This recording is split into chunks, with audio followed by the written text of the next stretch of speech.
Good evening. Gracious Lord, grant to this Borough Council of Defiled wisdom in times of uncertainty and clarity in times of perplexity. We thank you for every councillor present at this meeting and for bringing us safely together. Help this council to make decisions built upon a firm and steady foundation. Inspire it to act in love towards one another and to season our words with grace. Clear our minds from anything that may distract us from our time together, praying for your gracious blessing upon the mayor and councillors. Inspire them with your wisdom, understanding and discernment. Graciously grant the council direction as it addresses different decisions that need to be made. Help them to use this time together wisely. Grant them patience towards each other and help them to be respectful to each other's points of view.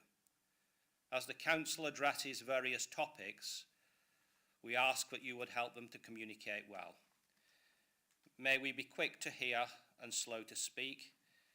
May we be even slower to take offence and quick to show grace, patience and understanding. Amen. Thank you. Please be seated.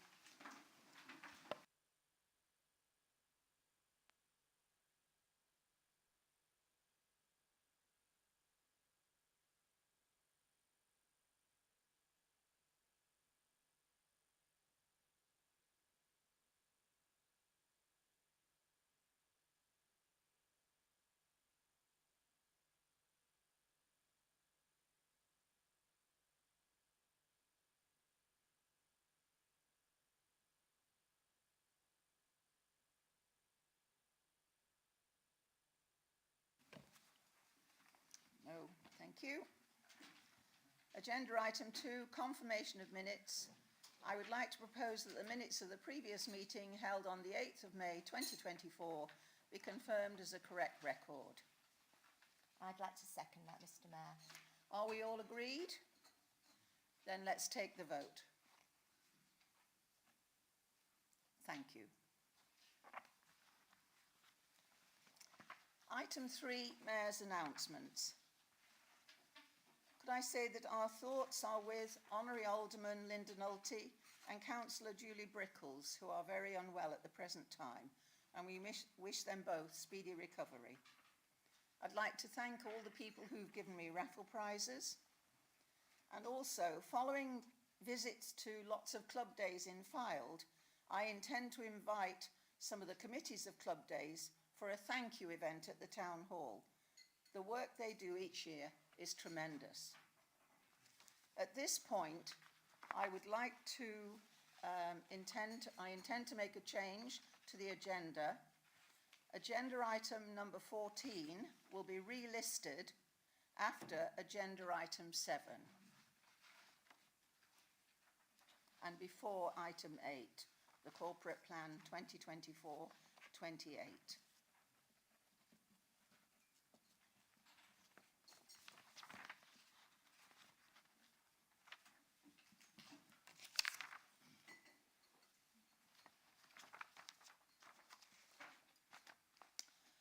Chief Executive, do you have any communications to report? I have none this evening, thank you, Mr. Mayor. Agenda item 5, questions from members of the public. 3 questions have been received from members of the public. The first is from Amanda Dalmasso. Mrs. Dalmasso, would you like to ask your question? Please come forward and use the microphone here.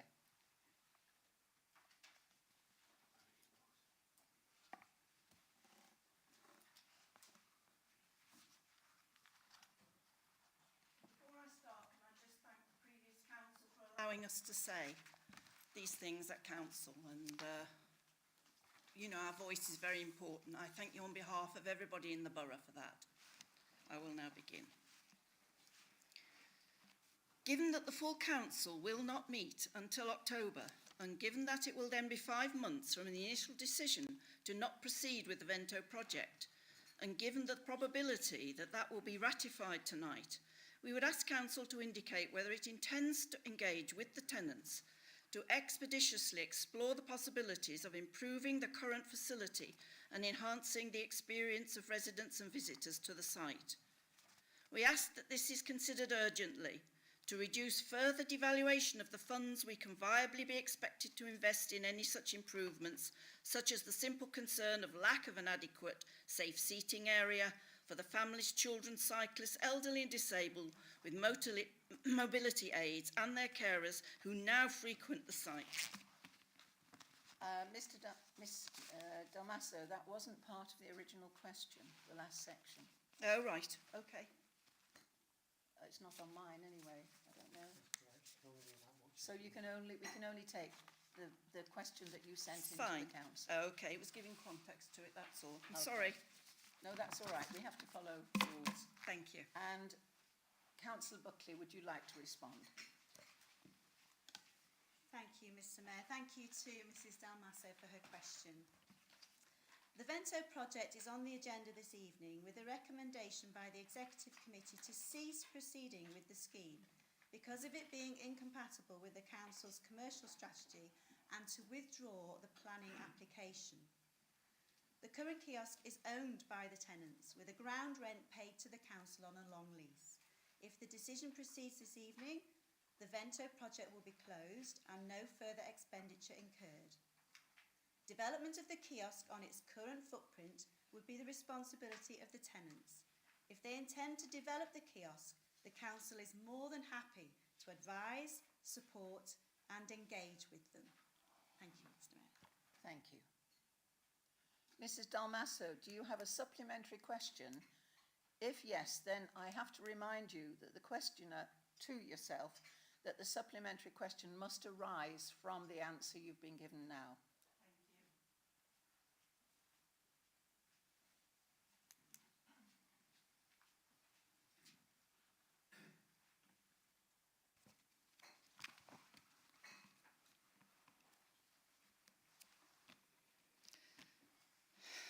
This 7-year experience has cost the Council and my family time and money. The funds are now devalued against the costs of the capital project. Excuse me, Mrs. Dalmasso, you're not asking a question. I am. It's in here. It is. Could you get to the question? I will then, get to please? the question. Yes, where is it?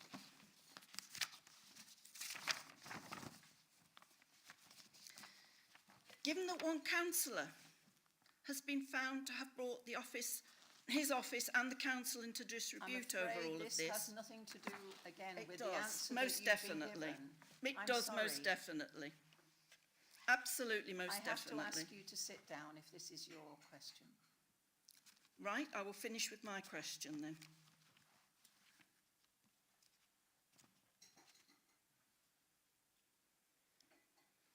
What assurance can you give that this family will not be used again as a political football to be abused, regarded as collateral damage in personal, individual or Mrs. cross-party Dalmasso. point scoring if we enter into negotiations again with you to Mrs. increase the Dalmasso, facility I at must ask Standard you to Bank? sit That's down, relative please. to what Karen Buckley said. It is relative.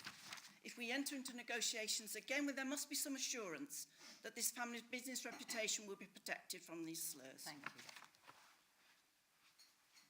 Would you like to respond, Councillor Buckley? Thank you, Mr. Mayor.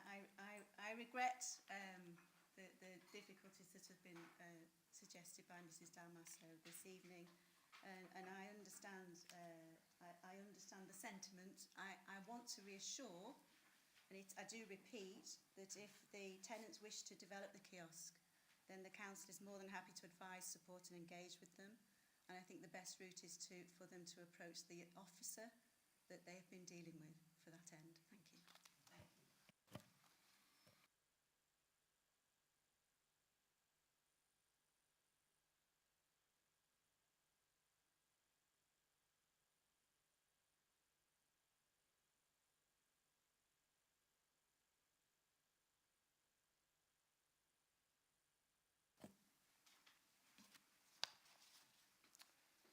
Mr Mayor, members of Council, good evening. Given that much has always been made of the economic benefit benefits that accrues to the council and therefore the filed ratepayers from Lytham Festival, and that the details in the published council accounts include the receipts from Live Nation, but not all of the receipts are visible, and the related expenditure is not transparently identified and disclosed. When will the council share with residents a detailed receipts and expenditure analysis demonstrating the net return or net cost of hosting this event, which would include detailed receipts analysed by category, for example, the event fee, car parking revenue, green maintenance and other income, along with expenditure analysed between direct spend and indirect spend, expenditure analysed between filed companies and organisations and non-filed companies and organisations, council staff hours utilised, and other council resources utilised, including, for example, plant equipment, offices, and park maintenance tools. Councillor Nixon, would you like to respond? Thank you, Mr. Mayor. Thank you for your question. Firstly, it was fabulous to welcome Lytham Festival back to the borough in 2024 as one of Lancashire's largest outdoor music festivals.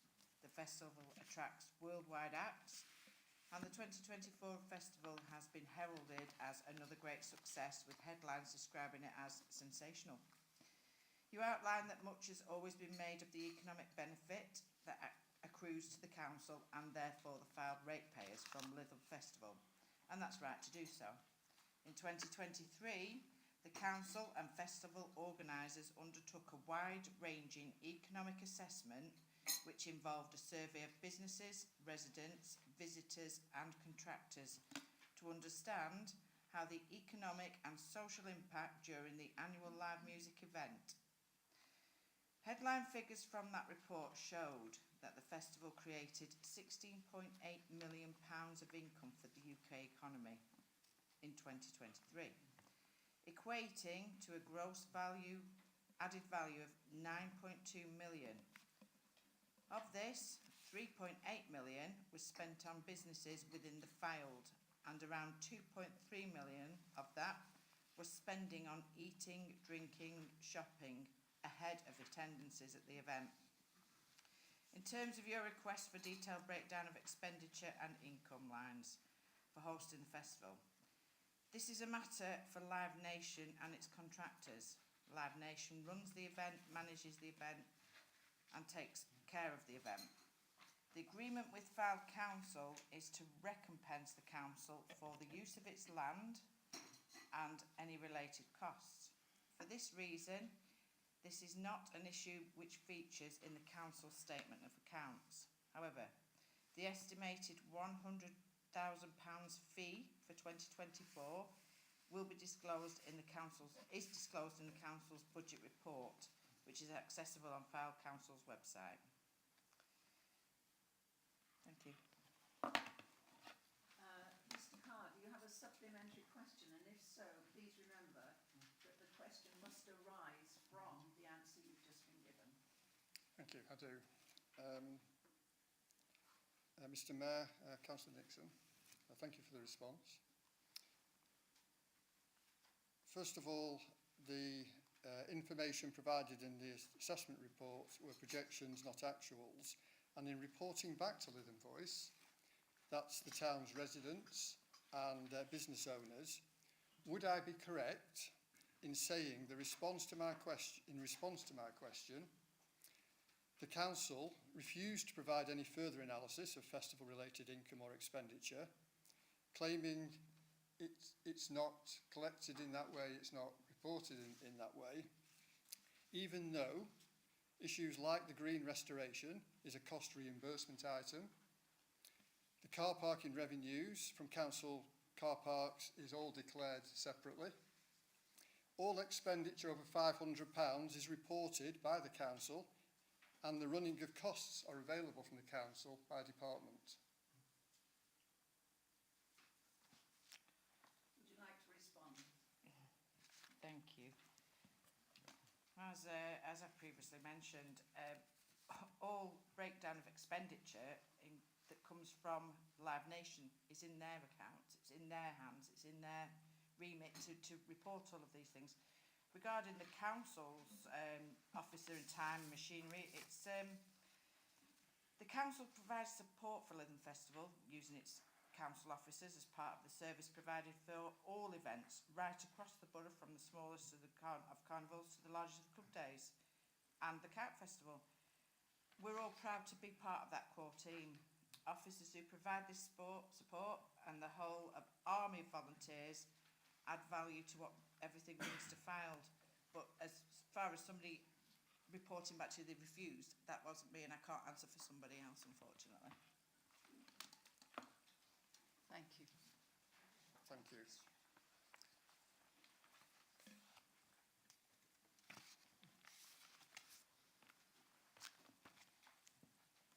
The final question tonight is from Mr. Edward Cook. Would you please like to come forward and ask your question?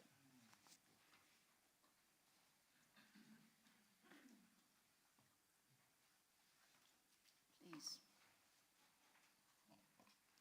Thank you. My question is, can the council please confirm that they will not entertain or support any planning application on Granny's Bay and or Lytham Green of a similar nature to Project Vento? Thank you. Councillor Buckley, would you like to respond? Yes, absolutely. Thank you, Mr. Mayor. Thank you, Mr. Cook, for your question. I hope you will understand I am not able to give a commitment about the decision the council might make as a local planning authority on any hypothetical planning application, much less a commitment not to entertain such an application from a third party. But I can assure Mr. Cook and others who are concerned that the council has no plans to make any planning application itself, or to encourage or support anyone to make a planning application of the kind he describes. Thank you. Mr. Cook, do you have a supplementary question? I don't. Thank you for that response. And thank you. Thank you.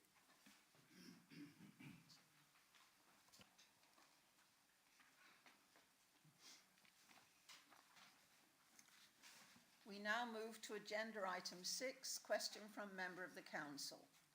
We have one question from a member of the council.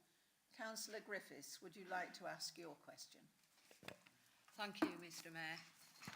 My question is, does Fylde Borough Council have the autonomy to make in-house changes to planning applications for certificates of lawfulness at changing a dwelling house from Class C3 to C2? Thank you. Councillor Redcliffe, would you like to respond?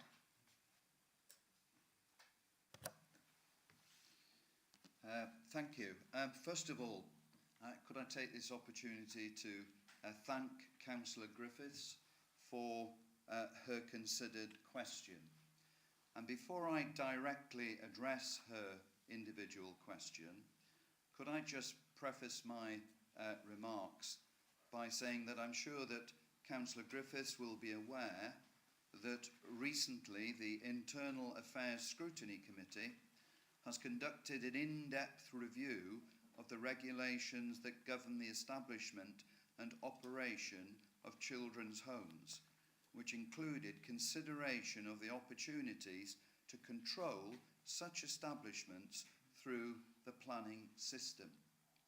However, returning to the specific question asked by Councillor Griffiths, there are generally two types of application submitted to the Council's planning team for consideration. Applications for planning permission and applications for certificates of lawful use. Essentially, with an application for a certificate of lawful use, the question that needs to be answered by the local planning authority is, does the proposal need planning permission? A local planning authority needs to consider whether, on the facts of the case and relevant planning law, the specific matter is or would be lawful. Planning merits are not relevant at any stage in this application or appeal process. The only question is whether the use requires or would require planning permission, and if the local planning authority is satisfied that there would be no material change of use, it must issue a certificate of lawful use. In a planning application for a children's home, the applicant requests permission to change the use of a property. The council needs to consider should the proposal be granted planning permission. This decision will be based on the local plan, which outlines the area's development policies and guidelines, and any material planning considerations, including national planning policies and other relevant factors. The local planning authority must make its decision in line with its local plan, unless material considerations indicate otherwise. The council is acutely aware of both the concern in the community about the very significant increase in the numbers of children's homes in parts of the area, and of the limited powers it has to control those numbers. While each application must be treated on its own merits, officers are working on guidance documents that will make it clear what information is expected to support, in particular, applications for certificates of lawful use. This action follows the receipt of advice from legal counsel that has confirmed our previous understanding and the position we take on these matters, but which provides useful information about what can be reasonably expected from applicants to support their applications. In summary, regarding application for certificates of lawful use, the Council is restricted to the facts of the case and the relevant planning law, and so the issues it can take into consideration are outside the direct control of the Council. Thank you.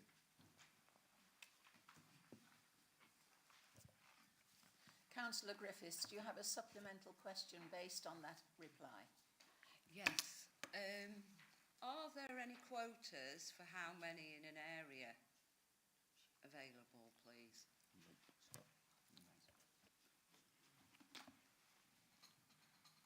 I'm going to answer that question and put it into context with some important facts.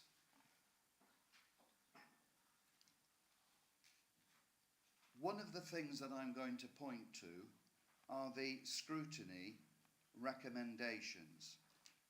And by way of background, and this will be answering your question, Councillor Griffiths, I can advise Councillor Griffiths that following the scrutiny review that I previously referred to, representations were made to government requesting amendments to legislation and or planning guidance that would enable the local planning authority to consider and influence the number and location of children's homes in their area, acknowledge the pressure that local public services can face when children are placed some distance from where they would call home, and consider as part of the rollout of the regional care cooperatives providing guidance powers to Ofsted and placing authorities to ensure that regions such as Lancashire and the North West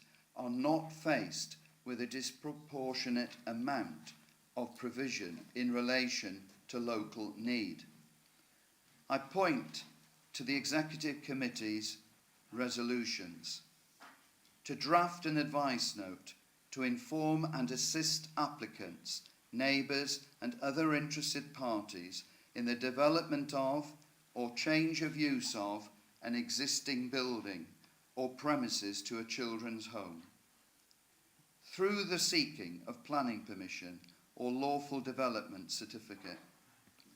That advice note, part of the information that would be required, is pointing out to operators that they look at concentrations within certain areas in terms of quotas.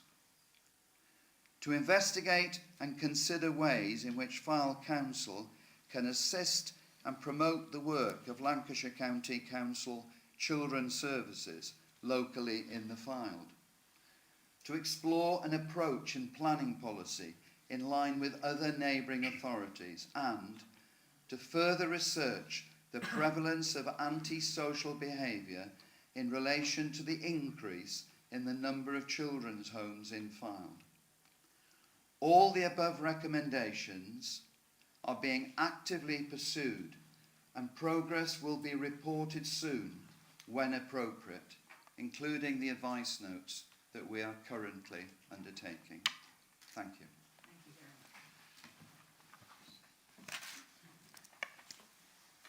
Right, we come to agenda item number 7, the Corporate Plan 2020-2024 Closure Report. And I invite Councillor Karen Buckley to propose this item. Thank you, Mr Mayor.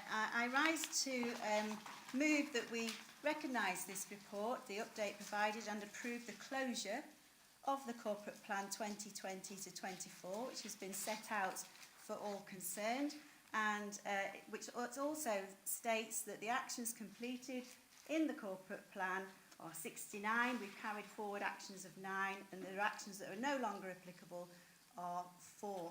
And in moving this report, may I thank all those who are tasked with implementing the Corporate Plan. Thank you to the officers for the hard work that they've done. Thank you for all the members that scrutinise, and that will continue going forward. Scrutiny will have a role in the Corporate Plan. So thank you to all of those for its successful delivery. I move the recommendations. Councillor Redcliffe, you'd like to second it? I'm happy to second the recommendation. Thank you. Thank you. Does anyone wish to speak to this item? Councillor Collins. Peter Collins.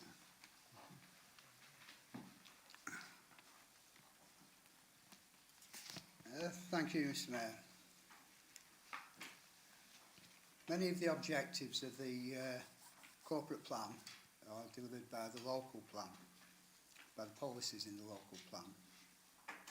And the Council's performance and the implementation and effectiveness of its policies should be reported by the authority monitoring report. It was agreed when the local plan was adopted that we produce one every year, but this hasn't happened. The last one produced was to 2020, so for the past few years we haven't been able to look at the effectiveness of the policies in the local plan. I note that the authority monitoring report, the AMR for 2020 to 23, has recently appeared on the Council's website. It is still 1 year out of date and states that not all data is available at this stage, and some data will not be presented for all the performance indicators. So it's not complete and it's not up to date. Other councils have up-to-date AMRs. Tandridge Council in East Surrey presented their 23-24 AMR to their planning committee on the 30th of June. So they're completely up to date, they can monitor the policies, they know where they're up to. There are 17 performance monitoring indicators in the AMR, and they paint a woeful picture. 10 targets have been met. They include their 2 targets that haven't been met, but it's anticipated they'll be met over the plan period, and 7 that have failed. So that's a 42% failure rate. We haven't met our targets. We haven't been looking at them, so how are we going to meet them? Both the 2024 and the 24-28 corporate plans refer to delivering sufficient housing of appropriate type, tenure, design and mix for both affordable and market housing, and this is dealt with by policy H2 of the local plan. Performance indicator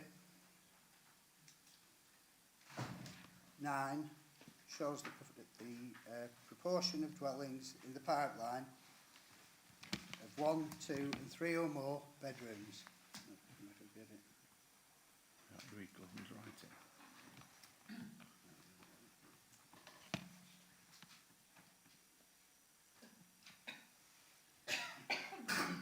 Policy H2 states that at least 33% of dwellings with full planning permission and on sites that are not yet developed in non-strategic locations should have 1 or 2 bedrooms. 33% should have 1 or 2 bedrooms. We should be delivering smaller houses. This need is based on the strategic housing market assessment.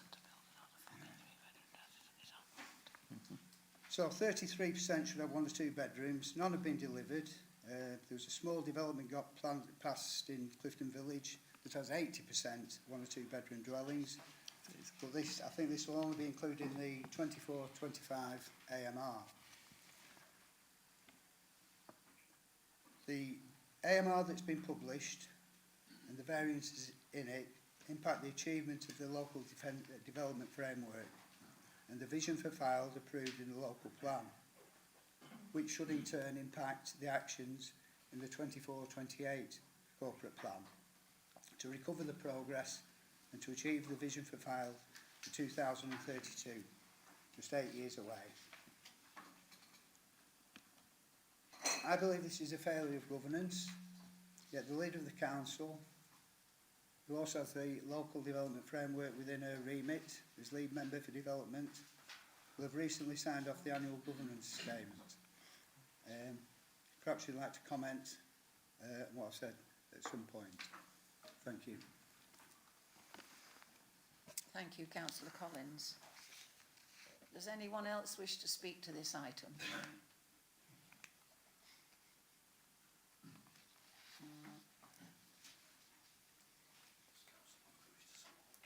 Does Councillor Councillor Bill Taylor.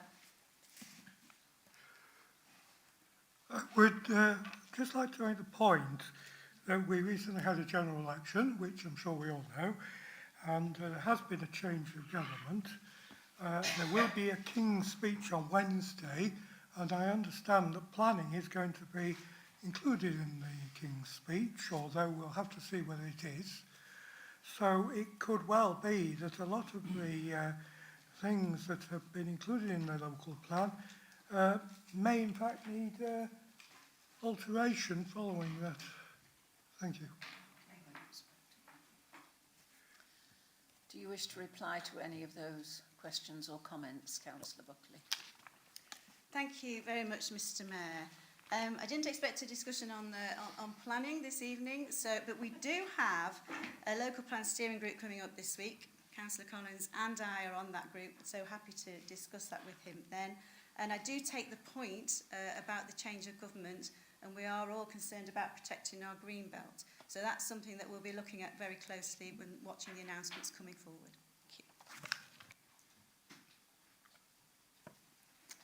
Thank you. We will now take agenda item number 14. Oh, sorry, missed it. We'll take the vote. I'm still learning. All in favour?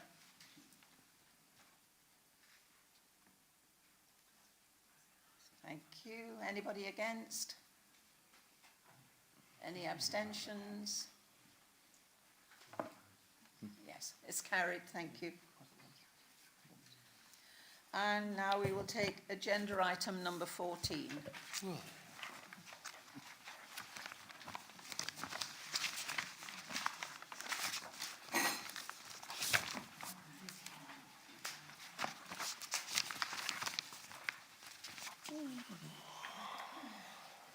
I invite Councillor Tommy Threlfall to propose this item. Thank you, Mr. Mayor. This evening I stand to move the recommendations of the Executive Committee set out on page 95 of the agenda paper. It was extremely debated at the Executive Committee, and the scrutiny debate was added to as well. So I believe these recommendations are correct to follow. Thank you, Mr. Mayor. I have a seconder. Could we have the seconder, please?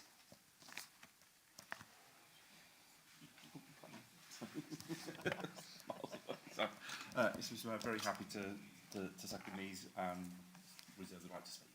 Thank you. Can I now ask one of the signatories to the recovery of the decision to open the debate? Councillor Collins. Thank you, Mr. Mayor. The Task and Finish group made 6 recommendations that went before the Executive Committee on the 25th of April. 2 were accepted, 2 weren't, and 2 were partially accepted.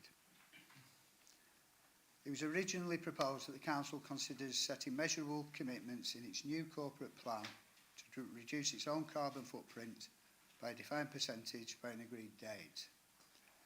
But the Executive recommendation proposes that this Council only does the minimum legal requirement. This part is superfluous in that we would have to do the legal minimum anyway. We're supposed to be leaders of the community and should lead by example. We won't encourage others to do more while simply doing the bare minimum ourselves. It was also removed from the recommendations from the Task and Finish group that full council should consider acknowledging a climate change crisis, and that a lead officer is identified to lead, drive and manage the council's climate change commitments. And why would we not want to acknowledge that there is a climate change crisis? Why? And given that we are facing a crisis, why not identify a lead officer? We see the effects of climate change regularly on the news. There's floods worldwide. Brazil, Afghanistan, Indonesia, name it, there's been floods. Nearer home in France and Germany. Extreme heat in Mexico, and Hurricane Beryl is the earliest forming Category 5 hurricane on record. These are just a few examples worldwide. But I only have to step outside at home to see the effects of climate change. I've got some buddleia bushes in the garden. They're normally swarming with insects, bees, butterflies. There's nothing on them, there's only the odd insect. I've only seen 1 or 2 butterflies this year. I saw a thrush on Saturday. There isn't the same bird life that there used to be. You go out at night in Clifton, there's a certain place where you can see the bats. There aren't as many bats. It's here. Are we going to wait for the extremes of climate change to arrive before we wake up? One committee changed the recommendations of another committee. If it had gone to another committee, they might have changed it again. But I feel this issue is so important, it should be decided by full council. The only committee with actual accurate political balance. I therefore propose that the original Task and Finish recommendations replace the recommendations in the agenda. Do you want me to read them out or?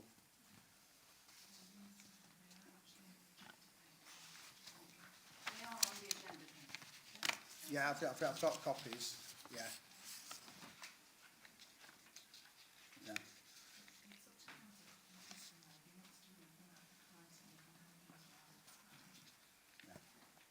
If you like to read them out for clarity, then it's up to you. That the Council considers setting measurable commitments in its new corporate plan to reduce its own carbon footprint by a defined percentage by an agreed date, and and to address the Council's role as a community leader in encouraging people, businesses and other organisations to reduce their carbon footprint, setting an example for the whole borough. 2, to fully embrace the climate change agenda, the Executive Committee and full Council should consider acknowledging a climate change crisis. This will focus attention and priority on achieving the Council's commitments on climate change. 3, that a lead officer is identified to lead, drive and manage the Council's climate change commitments. 4, that officers explore joint and collaborative climate change service delivery options with Borough Council and or other partners. 5, agree on effective means to produce a climate change strategy for Fylde Council and to ensure adequate resource for its production. Finally, 6, to consider a dedicated resource responsible for the coordination, facilitation and delivery of this strategy across the Council and its partners.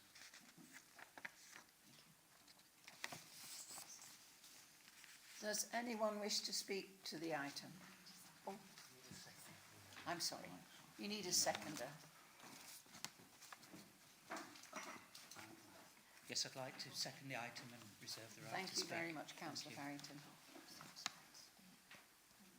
Yeah.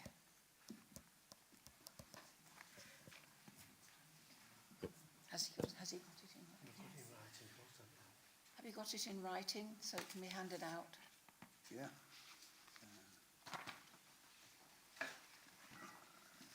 Have you got a copy? Yeah.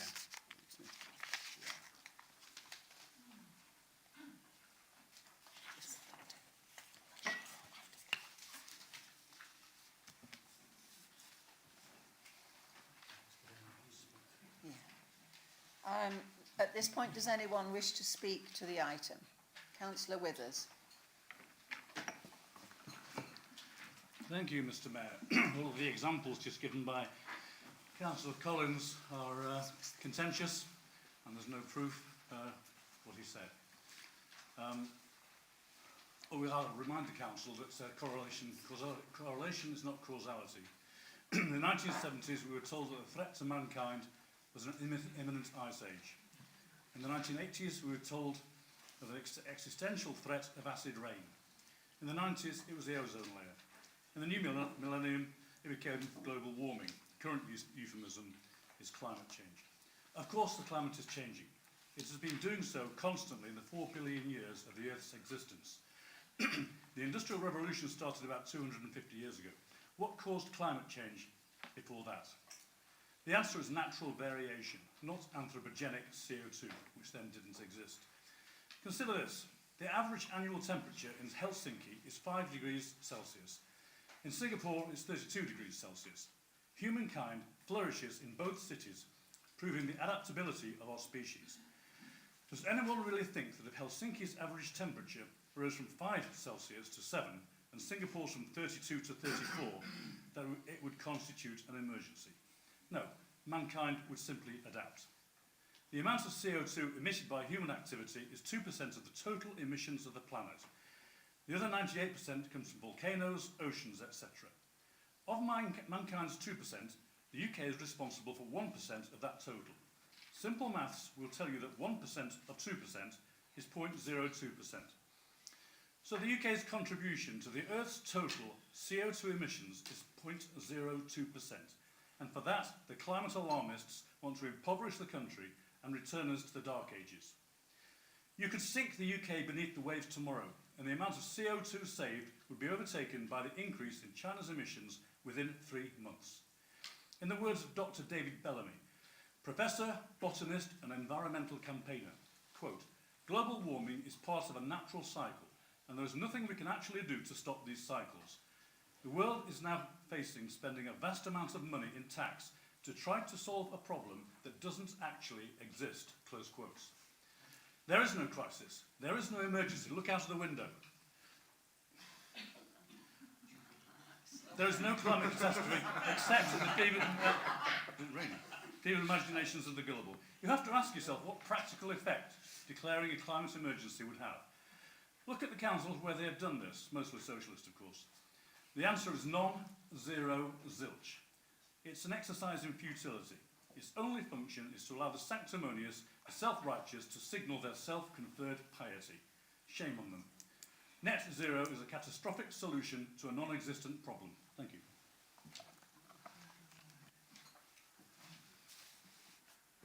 I would like to say at this point that your actual Tory government did sign up to the climate emergency, and also that Preston, Blackpool and Wyre have designated climate officers. We're the only ones that don't. Anybody else like to speak? Are you allowed to speak like that? Yes, I am. Councillor Dixon, I asked before I spoke. Thank you, Mr. Mayor. I can't support this change back for a couple of reasons, and one of those is that I, myself, and each and every councillor in this room, we haven't got one iota of the expertise required for us to declare an emergency. I won't lay claim to that expertise at all. Declarations of this sort should be made, as you just said, by the body with the expertise at hand, by the government, by scientists. We're filed council, we are stewards of our parks and our local area. They give us targets to meet and we try and meet them.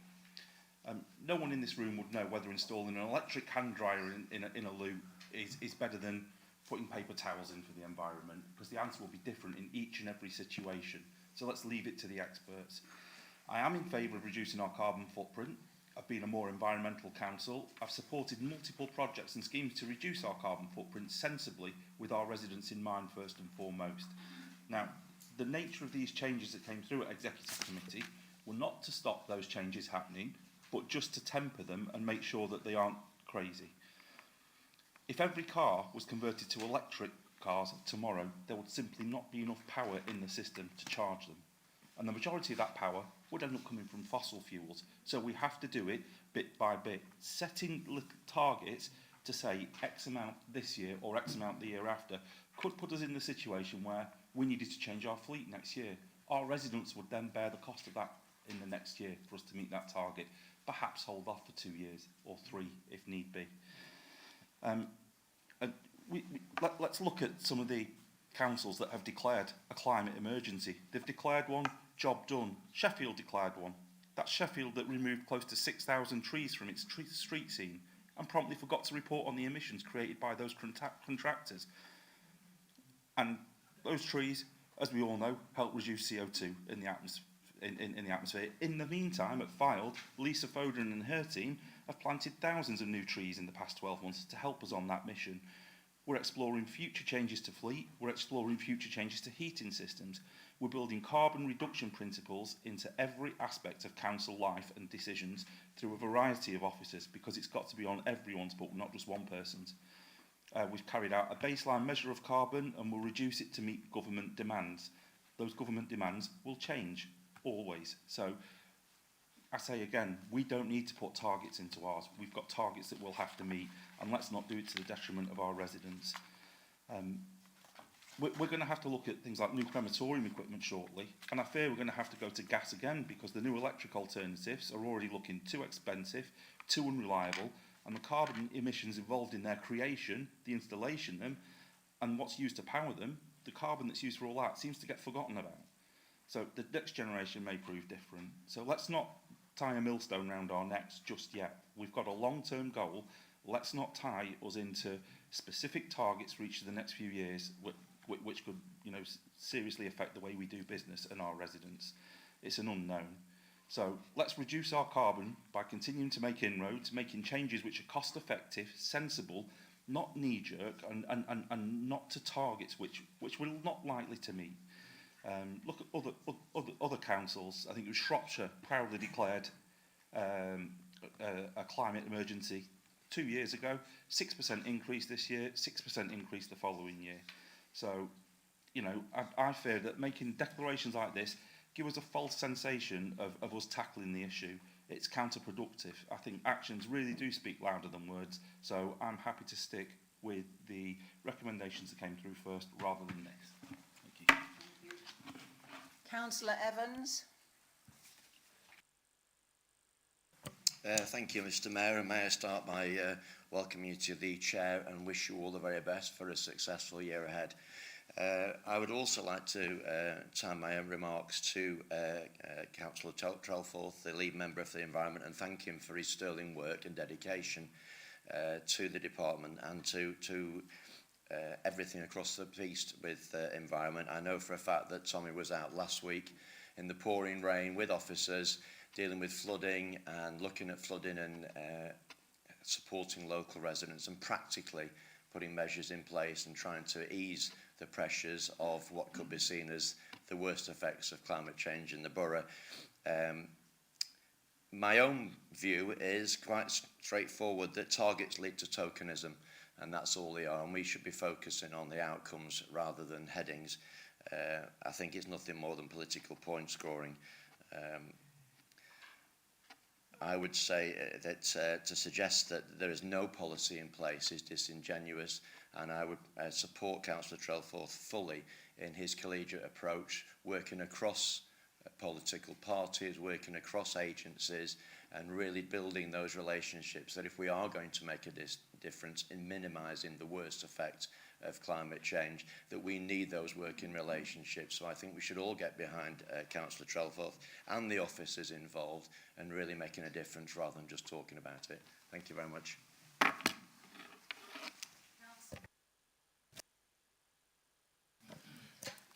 Thank you, Mr. Mayor.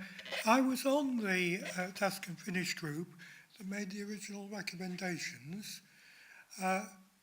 The Task and Finish group was actually quite balanced, unlike sub-Task and Finish groups. I think the majority of the people on it, the majority of councillors on it, were in fact Conservatives. So I find it rather strange that this has actually been changed by the Executive Committee, because I would have thought that the Conservative group might want to support the recommendations, given that political balance on the Task and Finish group. I do think that there is a need to acknowledge the situation with the climate. I think it's important that we do that to show that we are serious as a council about tackling the issue. So I do fully support going back to the original recommendations of the Tax and Finish group, which I was on. So, thank you. Could I also point out, I think Councillor Bamford has been indicating he wanted to speak. I'm so sorry. Councillor Bamford, would you like to speak?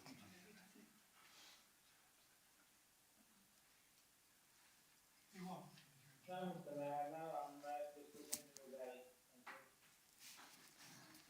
Councillor Pittman.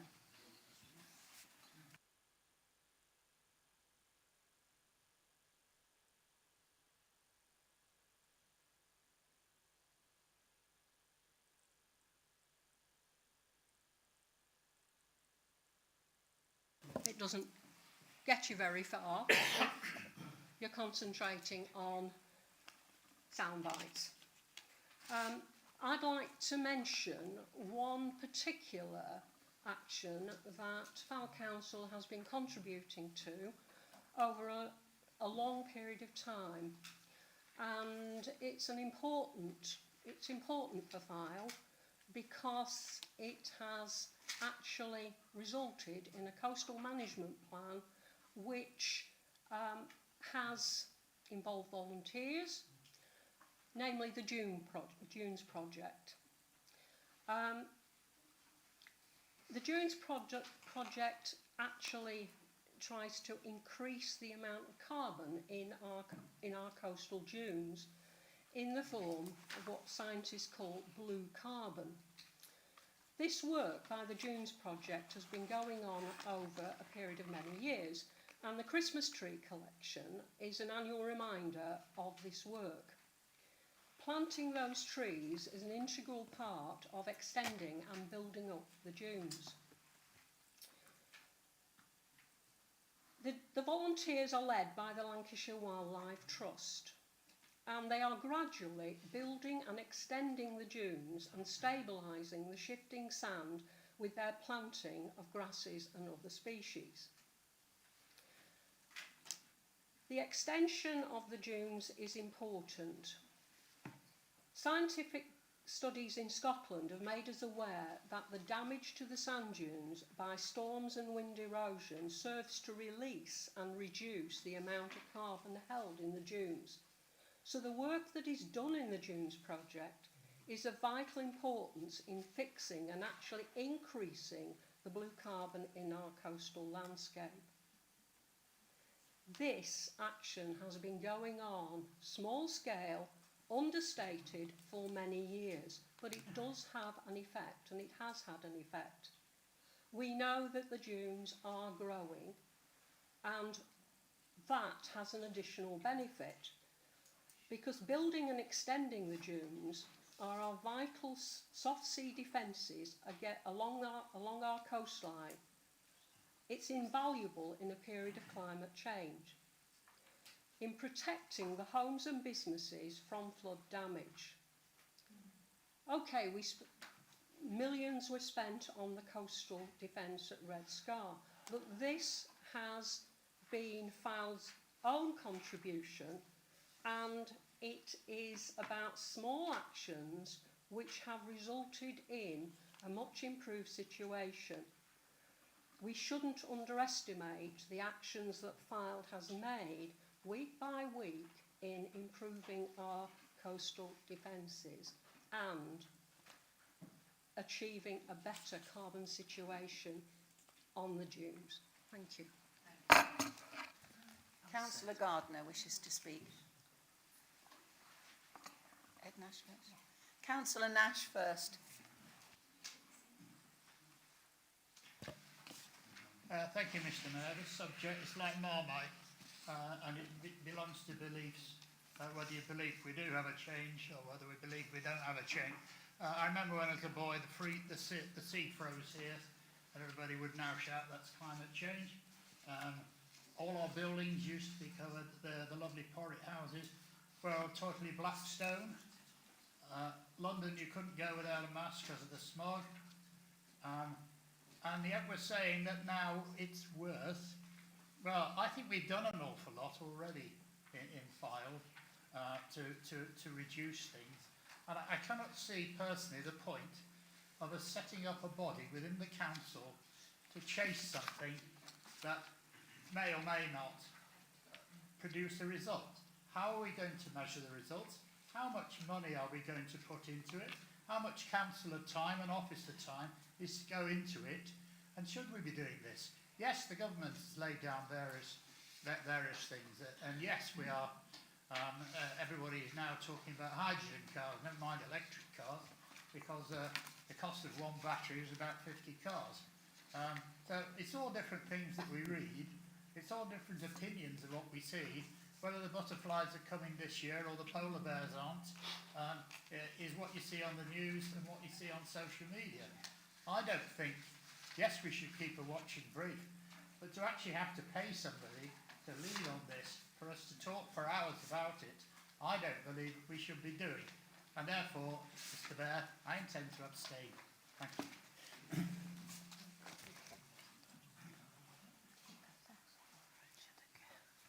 Councillor Redcliffe.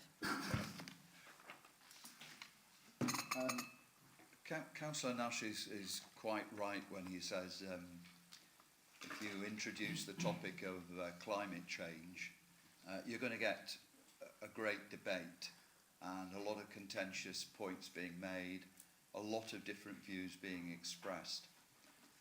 The first thing I want to say, as a councillor in Fylde Council, I actually do respect all views regarding climate change.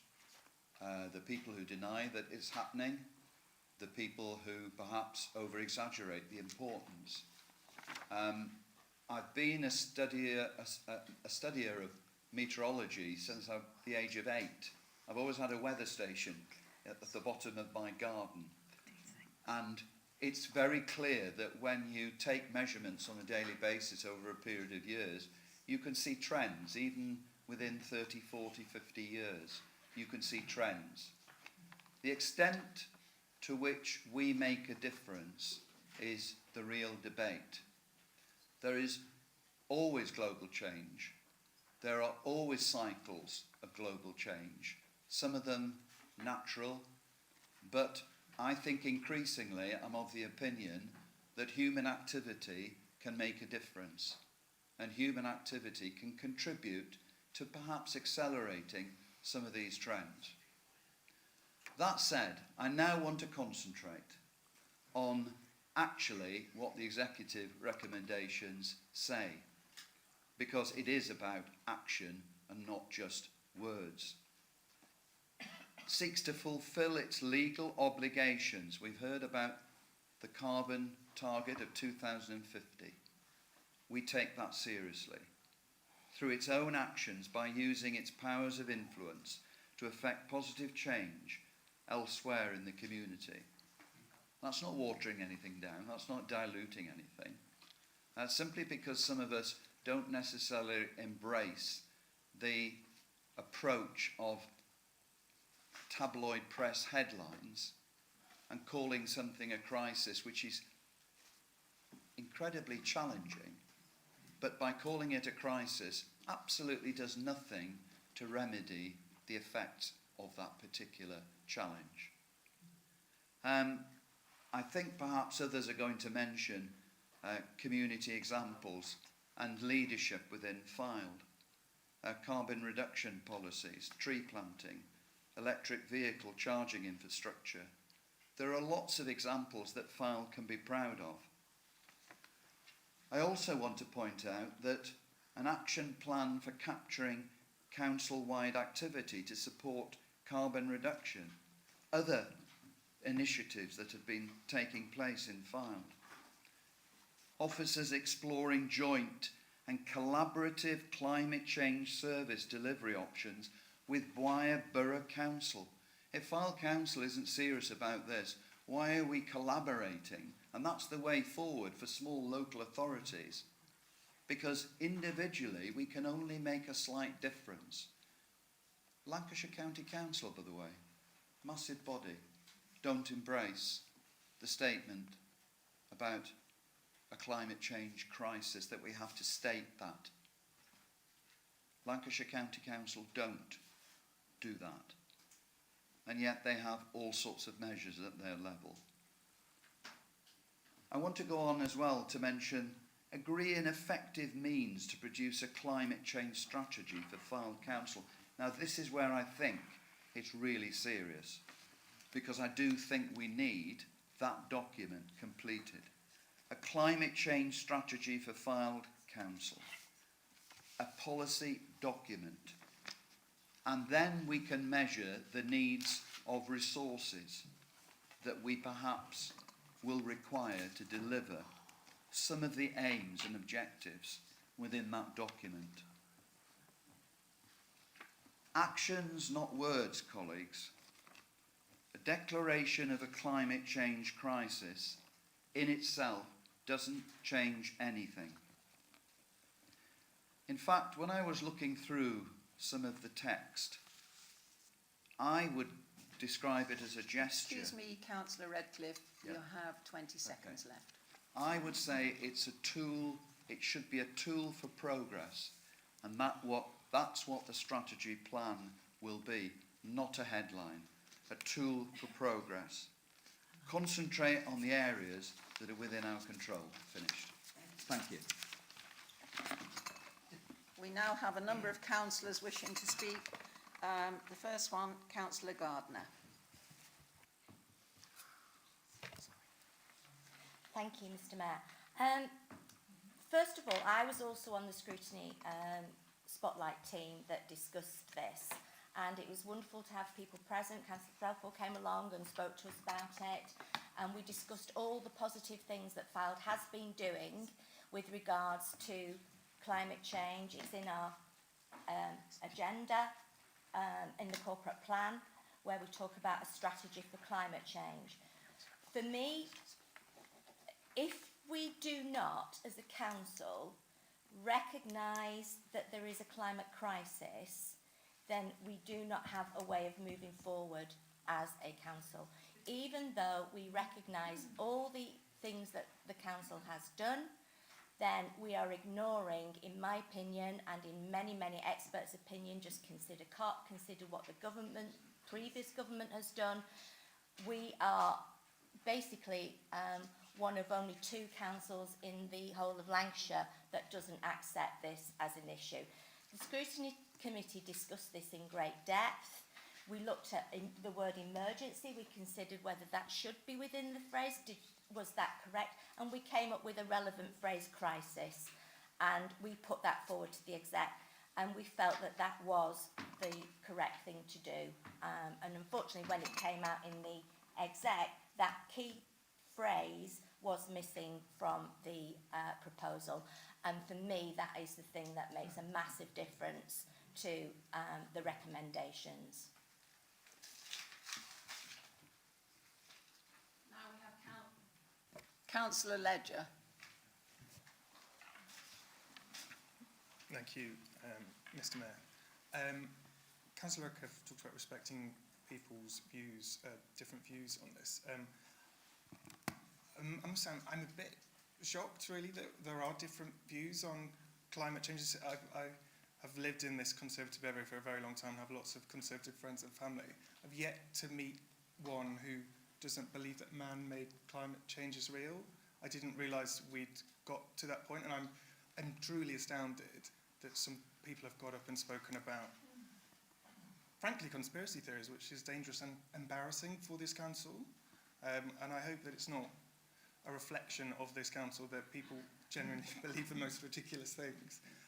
The UK held a climate change conference in Glasgow last year, hosted by the Conservative government, and there were scientists across the world who accepted that man-made climate change is real. So I just sort of want to put on record that there are some people in this council who still believe in objective, universal truth and not conspiracy theories. But to get back to the point raised by Councillor Collins, I think the concern I understand is that the altered recommendation is simply for this council to follow the bare minimum legal recommendations. Well, hopefully we will be doing that anyway, but as perhaps someone of a slightly younger generation, climate change is a real and legitimate concern, and I would hope that this council does set targets. I don't think that setting targets is a knee-jerk reaction. I think it's a sensible and sort of basic thing that a council as a local authority should do. I wouldn't want them to be so onerous that they become difficult for our residents or difficult for our council, but we are a council with great resources and a great environment to protect, so having some moderately mild, ambitious targets is perhaps one of our most basic functions, and having them be slightly above the bare minimum legal requirements, it should also be something that as an ambitious council we should work towards. And I must say, frankly, this debate has actually made me quite sad that we are now descending into this strange topic of denying climate change, and also people raising to speak and trying to legitimise views that frankly are, well, not for this chamber, but also we are a council and we are trying to do some actual council work, and I don't think we need to shy away from that or fall out about it. It's just simply, can we please acknowledge that climate change is real and that science is real and that we're not here to debate that, but we're here to talk about what we can do, and there are some very small things that we can do, and why not just set some targets? It's not going to create too much work, and even if it does, it's kind of essential for humanity's survival, and File can play our small part of that. So I'll be absolutely supporting that, and I hope we have a recorded vote on this. Thank you. Councillor Buckley. Thank you, Mr. Mayor. Firstly, I think that Councillor Ledger's hearing a different debate than me. I think there's lots of different opinions across this chamber, but also I hope an acknowledgement from everybody that this council has been working hard at projects that in fact do tackle climate change and carbon reduction, and I think that does need to be acknowledged. It's ironic that the work on climate change of this council has been stalled by this challenge, which I believe has sometimes been too focused on rhetoric and insufficiently focused on delivery of projects that will have a positive effect on carbon reduction that is proportionate to the resources available for a small district council. And I think proportionality is key. Fylde Council has already embarked upon a climate change action plan. It's been before scrutiny and has successfully implemented a number of projects, and we've heard of some of those this evening. I'd like to add a couple. The Environment Agency's Our Future Coast project here in the North West is allocating £127,000 to Fylde Council to aid soft sea defence research and protection, mainly salt marsh habitats. This funding will also be used to fund a 3-year salt marsh officer post specific to Fylde. The plans are at a development stage but have been accelerated to aid the Water Restoration Fund bid, which is an ambitious DEFRA project into which Fylde has bid for £500,000 for the desilting of Fairhaven Lake. We will have to see whether we are successful or not with that bid. Addressing climate change runs throughout the local plan. For example, various policies seek to reduce or mitigate carbon emissions, encourage sustainable forms of transport, address increased flood risk, and there's a whole chapter that specifically relates to water management, flood risk and climate change, and includes a number of strategic policies. The whole plan was the subject of a sustainability appraisal, with one of the objects being to test whether the plan seeks to limit and adapt to the impacts of climate change. The plan was also subject to examination in public, with the inspector being satisfied that the policies of the plan, taken as a whole, contribute to the mitigation and adaptation to climate change. So I set out these examples because I think it's important that council members do acknowledge the work that is already underway, that is embraced by this council. And also, I'd like to just comment on the role of scrutiny and to thank them. The small working group, I do have to correct Councillor Taylor, it was balanced, politically balanced. The small working group put forward recommendations to the Executive Committee which were very welcome. The Scrutiny Committee has a role, as does the Executive Committee, bearing in mind the need to balance resources and priorities, together with the fact that declaring a climate emergency or crisis, whatever term you would wish to put to it, had already been the subject of previous discussions that did not meet approval across the chamber. So the Executive sought to make a decision that all can get behind, to seek to put our house in order, work with neighbouring councils and not overburden the Fylde taxpayer. Thank you, Mr Mayor. Councillor Farrington.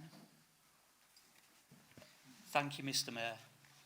There's a bit of a sweet irony tonight, really, because just a few days ago I was on a scrutiny training group in the other room, and there was a general cross-group consensus that basically people didn't like to see task and finish group decisions watered down.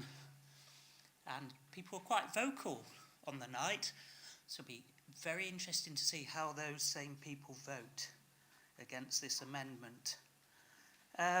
So is this a real crisis or not we're facing? Now, I can't believe we're having this debate. I'm a bit like Councillor Ledyard there.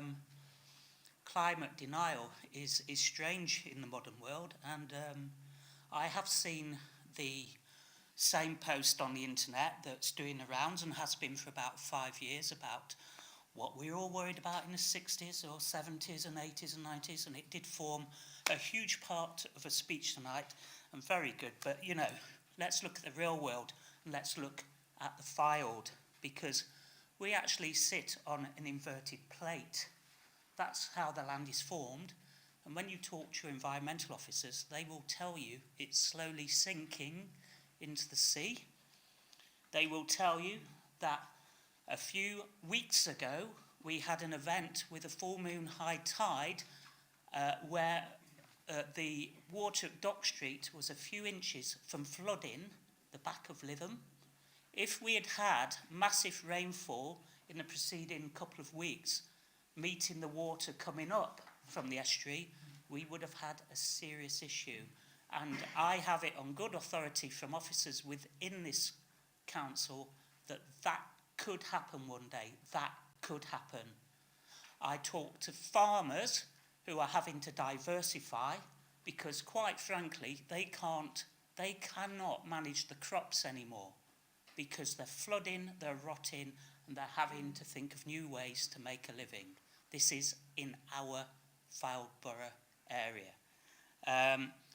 Lytham Green Drive Golf Course has had an unprecedented number of closures in the past 10 years.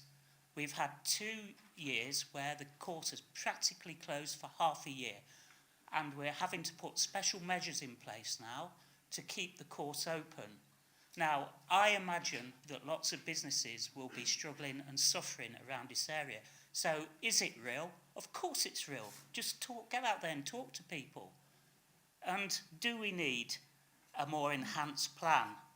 Now, I'm slightly with some people that say that you can put targets on and they can. I think, some said we don't want to make them onerous. I agree with that. And we don't want to be chasing our tails trying to hit a target that causes us problems down the line. But equally, I think we do have to put in place a group that discusses the real here and now issues that we face in our area. And if we don't, then we're kicking the can down the road for our children and our grandchildren. And I think some of us would like to see more action, and that is why I seconded this proposal, and we need to do more. And I definitely don't think that we should vote this through. I think it should be sent back and actually have a revision made that we can all agree on, because apart from one person tonight, I generally get the impression that most of us would agree to something sensible. Thank you.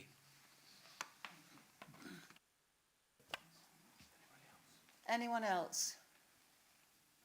I'd just like to say to Councillor Pittman, I think, if I remember correctly, it was the Dunes project was started by former Councillor Tony Ford. Is that right? He started the Christmas tree collection many, many years ago. Is that right? No, Mr. Mayor, I did. Oh, you did. Sorry.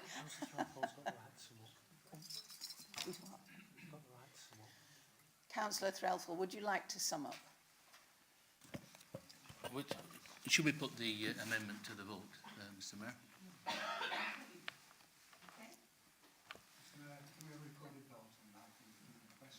Do you have enough? They have? Yes, we'll have a recorded vote. Thank you, Mr. Mayor. If members could indicate when I call your name whether you are voting for, against or abstaining, please. Councillor Peter. Sorry, for clarity, just exactly what we're voting for, because there's a motion to put through the actual revised policy, and there's a motion to amend it. I just want to make sure we're not making an error here. Thank you. Yes, of course, Mr. Mayor. The debate that is in play at the moment is on the amendment. So everybody has been speaking to Councillor Collins' amendment, which he read out and has been circulated around the chamber. Okay, thank you. So I will read everybody's name out again. If you could indicate if you're for, against or abstaining, please. Councillor Peter Anthony. Councillor Liz Bickerstaff. Councillor Damien Buckley. Councillor Karen Buckley. Councillor Edward Collins. Councillor Peter Collins. Councillor Chris Dixon. Councillor Martin Evans. Councillor Kelly Farrington. Councillor Sue Fazakerley. Councillor Gail Goodman. Councillor Noreen Griffiths. Councillor Gavin Harrison. Councillor Paul Hayhurst. Councillor Paul Hodgson.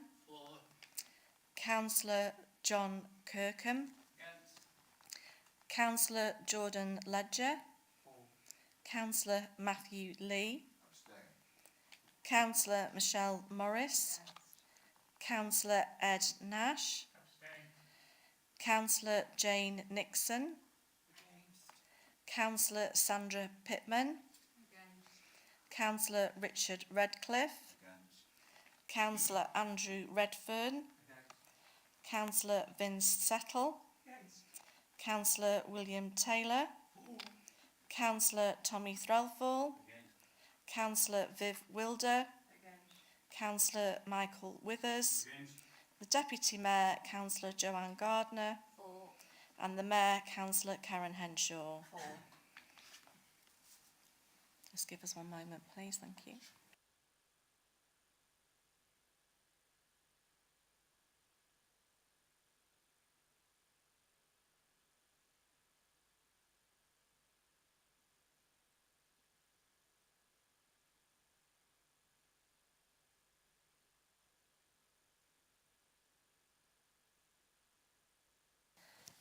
So the amendment is lost. There were 13 for, 16 against and 2 abstentions. So the debate now moves back to the original motion as moved by Councillor Threlfall and seconded by Councillor Dixon.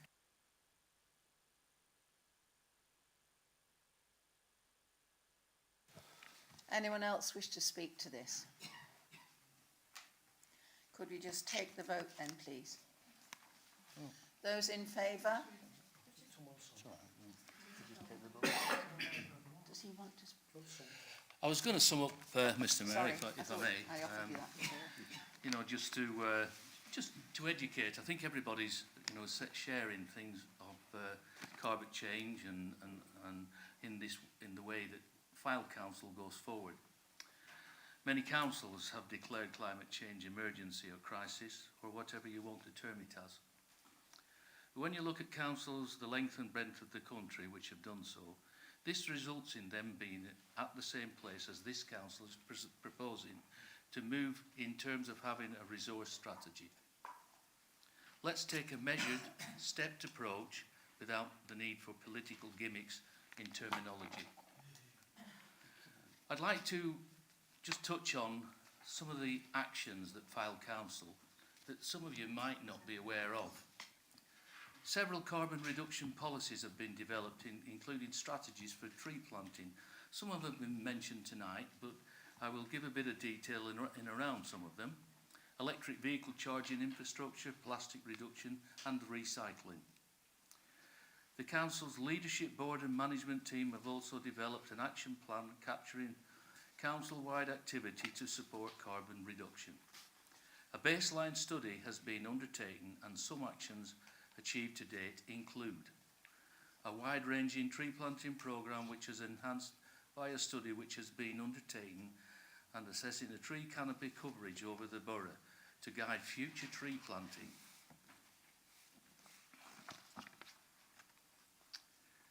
Delivering the actions of the Flood and Surface Water Review.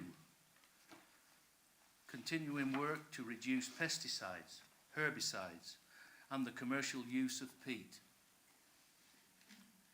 Continuing dune management has been mentioned tonight in the detail of, and the coordination and association of volunteer work. Continued rollout of hydration points, saving many plastic bottles being purchased for water hydration. This saving is approximately to date about 50,000 plastic bottles. These are details that I want you to know tonight, because this is plastic reduction. This is carbon.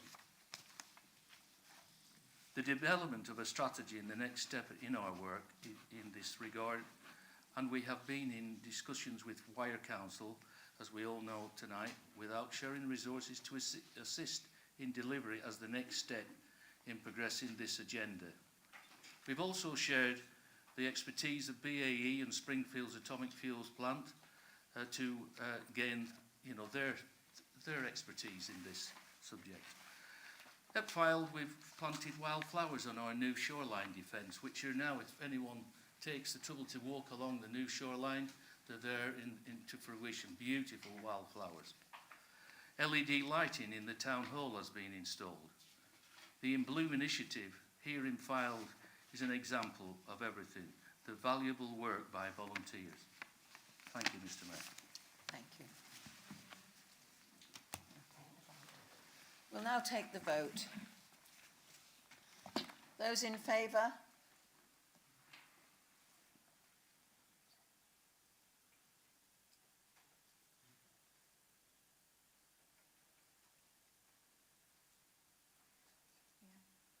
Against?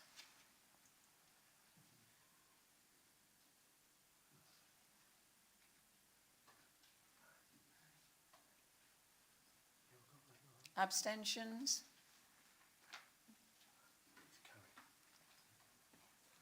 That's carried. At this point, because we have a very long agenda, I have been asked that we have a comfort break for 10 minutes. So if you don't mind, we'll just take that now.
Gentlemen, I hope you all enjoyed my jam and chocolate tarts, brought to keep you going for the whole evening. I'm sorry. We didn't know this. We'll now go to agenda item 8, and I invite Councillor Buckley to propose this item. Thank you very much, Mr Mayor. Council is requested to adopt the new corporate plan for 2024 to 28 shown at Appendix 1.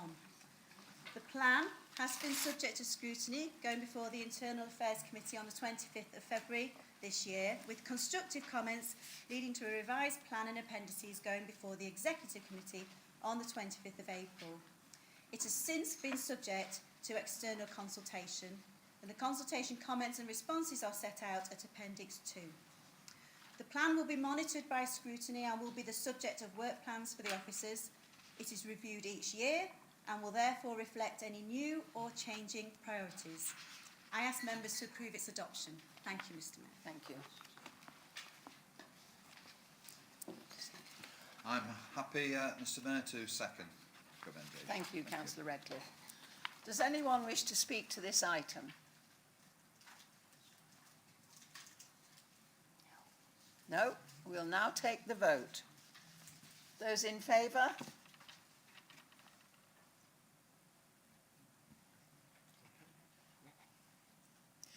Thank you. Against?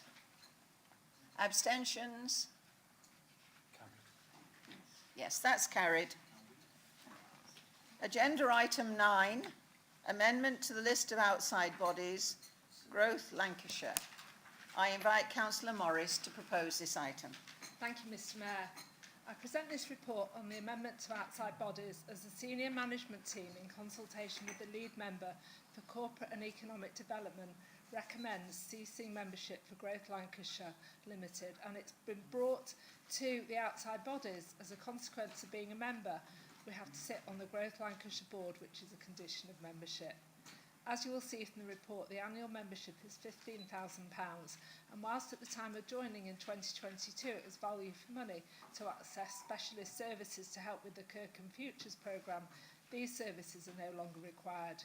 The recommendation, therefore, is to approve cancellation of membership of Growth Lancashire Limited and membership of its board, and to remove Growth Lancashire from the list of outside bodies. I have a seconder in Councillor Dixon. Thank you. Thank you, Mr Mayor. Very happy to second this and reserve the right to speak. Thank you. Thank you, Councillor. Does anyone wish to speak to this item? No, they will then take the vote. Those in favour? Unanimous? Yes, it's carried. Thank you. Agenda item 10, annual scrutiny report. I invite Councillor Fazakerley to propose this item.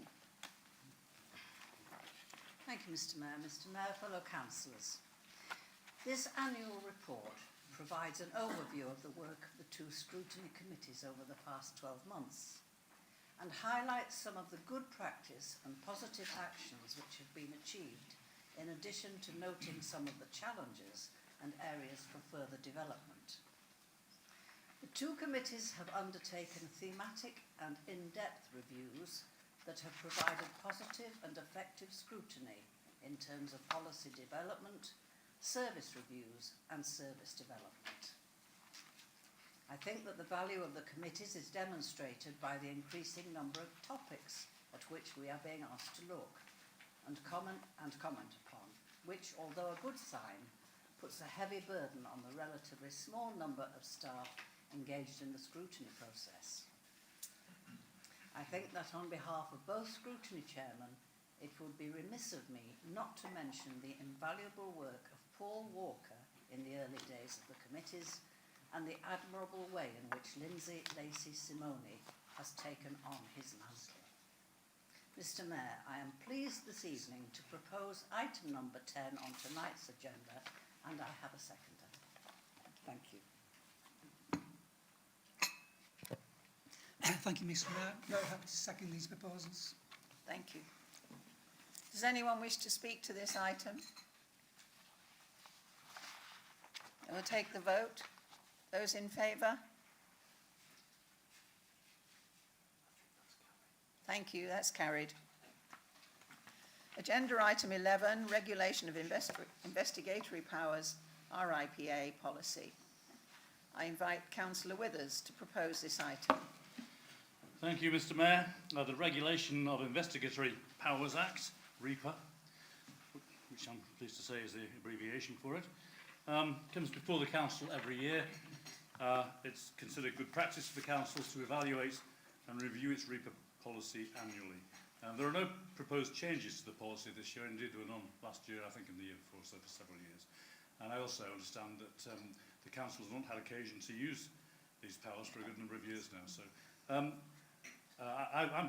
happy to propose that we accept this and endorse the RIPA policy. And I have a seconder in Councillor Redfern. Thank you, Mr Mayor. I happily second this item. Thank you. Anyone wish to speak to this item? No. We'll take the vote. Those in favour? That's carried. Thank you. Agenda item 12, St Anne's Event Space Project. I invite Councillor Karen Buckley to propose this item. Thank you, Mr Mayor.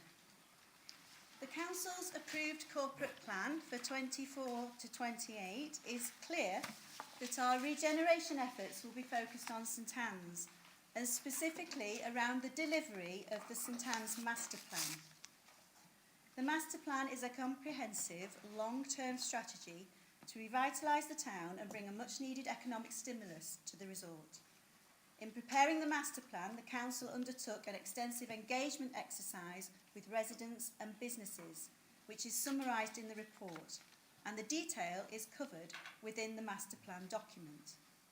The Master Plan was adopted by the Planning Committee and full Council in 2022. Over the last couple of years, we have exhausted all available significant funding opportunities and are now at the point where the Council needs to invest directly in the implementation of the Master Plan. Direct investment by the Council will encourage private sector investment, which is needed if the full economic benefits of the Master Plan are to be realised.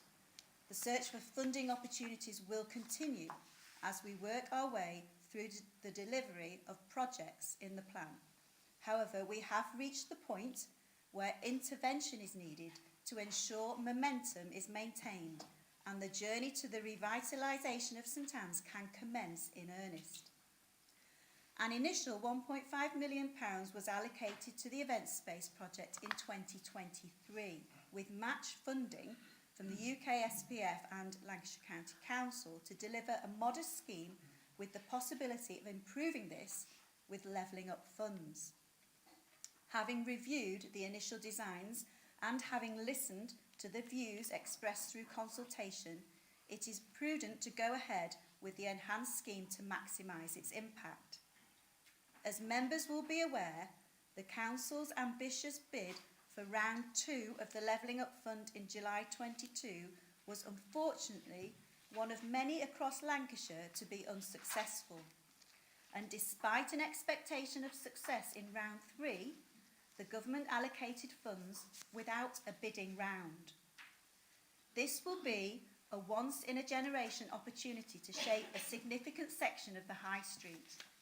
The additional budget request contains a mixture of existing funding reallocations and additional reserve funding, which will enable us to deliver a greatly enhanced scheme as detailed within the report, the figures set out at Table 1 on page 85. I move the recommendations as set out, Mr Mayor. Thank you. Mr Mayor, I'd like to second that recommendation. Thank you. Thank you, Councillor Redcliffe. Anyone wish to speak to this item? Councillor Taylor. Thank you, Mr Mayor. I am a councillor in Ashton Ward in St Anne's, and obviously I do want the best for the St Anne's area, but I am very concerned by the way in which the budget for this has ballooned. It was 1.5 million, now it's 2.9 million. It's a huge increase, and I do think that we should be looking whether we are actually getting value for money with this project, or whether, in fact, the extra money that is being put into the project at 1.4 million could be better used elsewhere. We do have a problem with swimming provision in the borough. We do have an issue with the regeneration of the Lytham Institute. I'm sure there are other areas that need attention, and I look at the position not just from the narrow point of my own ward, but for the whole of the borough. I have got to say that I haven't actually met too many people in Ashton Ward who actually like the project. It will cause a lot of disruption. Already in Kirkham, there's been a massive project which has caused a lot of disruption in that town, and I think the same will happen in St Anne's if this goes ahead. For these reasons, I am going to vote against this proposal. Thank you. Councillor Nixon. Thank you, Mr Mayor. I will support the recommendations. We have already had some meetings. We're third one in with a group. The group consists of trading people from St Anne's, entertainment people from St Anne's, people who are interested in the event square that will be built or could be built. It's going to be an exciting project. It's going to bring footfall into the St Anne's area. It's going to liven the businesses. It's going to liven the area altogether. We are a tourist borough. We have tourists that come here. Let's give them something to come and look at. Let's give them something to come and see. Thank you.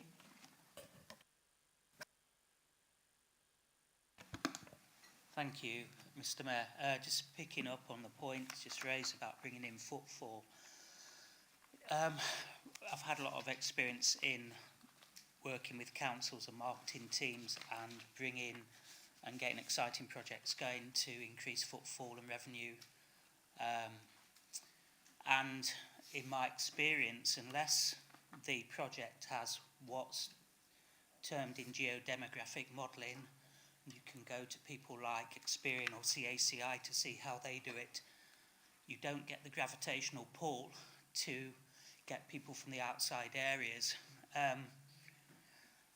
My fear is, looking at this, is that what it might actually do is divert and cannibalise spend, taking it from retail to food and beverage, from locals actually seeing something on that isn't of a significant scale enough to sort of bring people in, but can divert people within the area to go to the event, and on a nice day might get good crowds, yes, but whether that actually boosts retail and keeps the shops open, which is the main aim of this spend, is to actually increase the health of St Anne's. I have to say I'm slightly nervous about it. The other point I would make is that there needs to be connectivity, in my opinion, between the front and visitors to the entertainments along the front of the beach to the retail point. And funnily enough, I'd say almost that this is a halfway house that falls short of doing that. I would actually think that you need to actually do more in terms of having road closures, just changing the whole system around there, having free transport up from the front into the retail points. And finally, I would just like to ask a question actually. Who would actually manage the entertainments? Because if you look at the success or otherwise of a lot of schemes, similar schemes, it falls on how good the entertainment is. What are we going to be booking? Who's responsible for that? Have they got experience in that arena? Because if we fall short there, then this definitely will fail, regardless of my opinions, which, really, you can take those or leave them. But definitely in terms of how it's managed is a massively important point. Thank you. Councillor Dixon. Thank you, Mr Mayor. I'm just going to say to think Councillor Taylor as a St Anne's councillor is doing a great job for the people of Kirkham and Lytham there. I think this is one of the schemes which I got bored of seeing it was consulted on that much. The businesses want it, the business leaders want it, the residents want it, or the business organisations, the local town council, everybody wants to see this built. This is going to be an open space, and I do get worried when I hear people constantly talking about entertainment. This is an open space which can be used for markets, for entertainments, for all manner of things. It's widely been asked for. We've found a way of providing it, and I'm fully supporting it. Thank you. Councillor Evans. Thank you, Mr Mayor. Obviously, there's a tremendous amount of work being done on this project, going back before I was a member of this council, and I've listened to colleagues talking about the development plan as a whole and what the benefits are from it. I have got concerns, I have had concerns, like any councillor, with the amount of money that these projects inevitably cost. I also like to put on record my apology to the people of Kirkham and the surrounding villages about the impact that the elongated regeneration of the town has had on those businesses and on people's lives. I don't detract from the fact that once the project is completed, it has and will enhance the life of the people in those areas, but it has been an arduous experience for everybody, and I feel sure that we as a council and officers will learn valuable lessons from that project. And I know that Charlie and the members of the team are committed to delivering this St Anne's project, and I feel that providing we allow scrutiny to scrutinise at various points this project, its aims and the implementation of it, then I feel on balance, while I do have and reserve those concerns, I feel that I can support it. Thank you. Thank you. And Councillor Hodgson. Thank you, Mr Mayor. I would just like to say I will support this, but now that the council's had practice in Kirkham for the last 3.5 years, I'm sure they might be able to get it right this time, because they certainly didn't do in Kirkham. Thank you. Councillor Redcliffe. Hi, thank you. Consultation, I think, Councillor Taylor, I would rather rely on the public consultation, the extensive consultation that we carried out, rather than anecdotal consultation, by saying that you haven't talked to anybody that's really liked it. Well, I think I'll put my money on the consultation rather than that, although I respect your views, as always. The consultation has already been mentioned, has actually gone to businesses, to councillors, to residents, and there has been a very strong message that the previous plans, etc., weren't as transformative as the current plan. And the other experience, I heard Councillor Farrington saying, and he's quite right, that one of the reasons you want to increase footfall is because our retail is struggling. Retail alone will not bring back a dynamism to our town centres. Shops alone will not bring people back. What you have to do is try to protect and encourage a further number of shops, but you have to do that by creating a reason for people to come into the town centre, not just because there are shops there. You have to now, all the research indicates this, you have to prove that there is an experiential dimension to coming into the town centre, and an event square space will potentially deliver that. You say you're nervous. Anybody's nervous about making major decisions and innovatory decisions. We're all nervous about it, but at the same time we do believe that this is the right decision because we've listened to what people are saying in St Anne's themselves, particularly the businesses.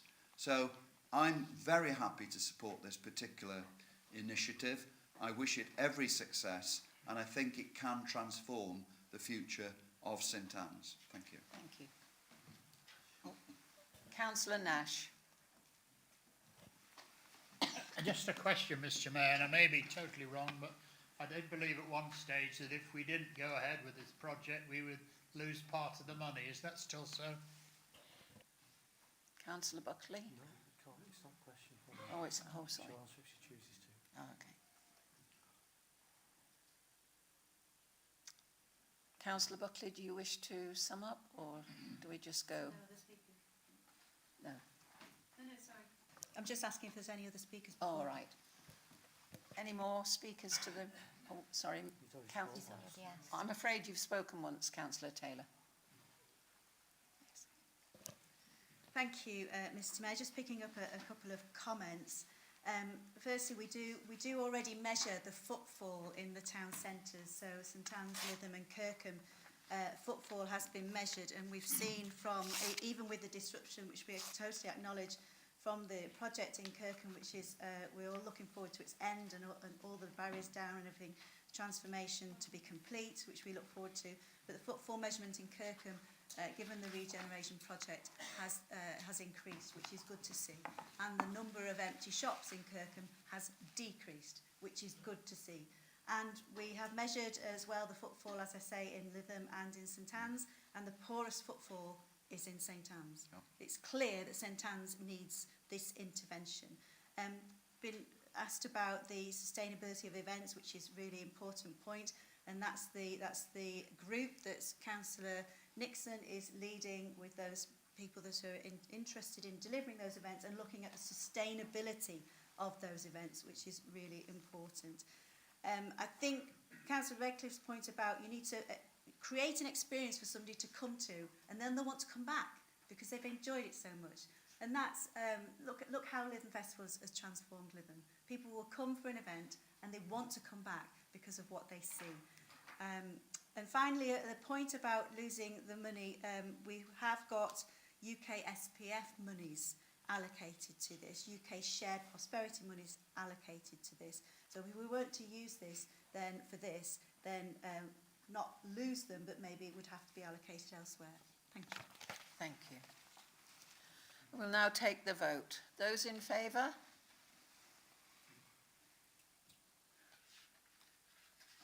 Against? Any abstentions? That's carried.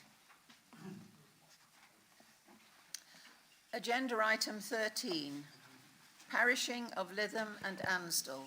I invite Councillor Settle to propose this item.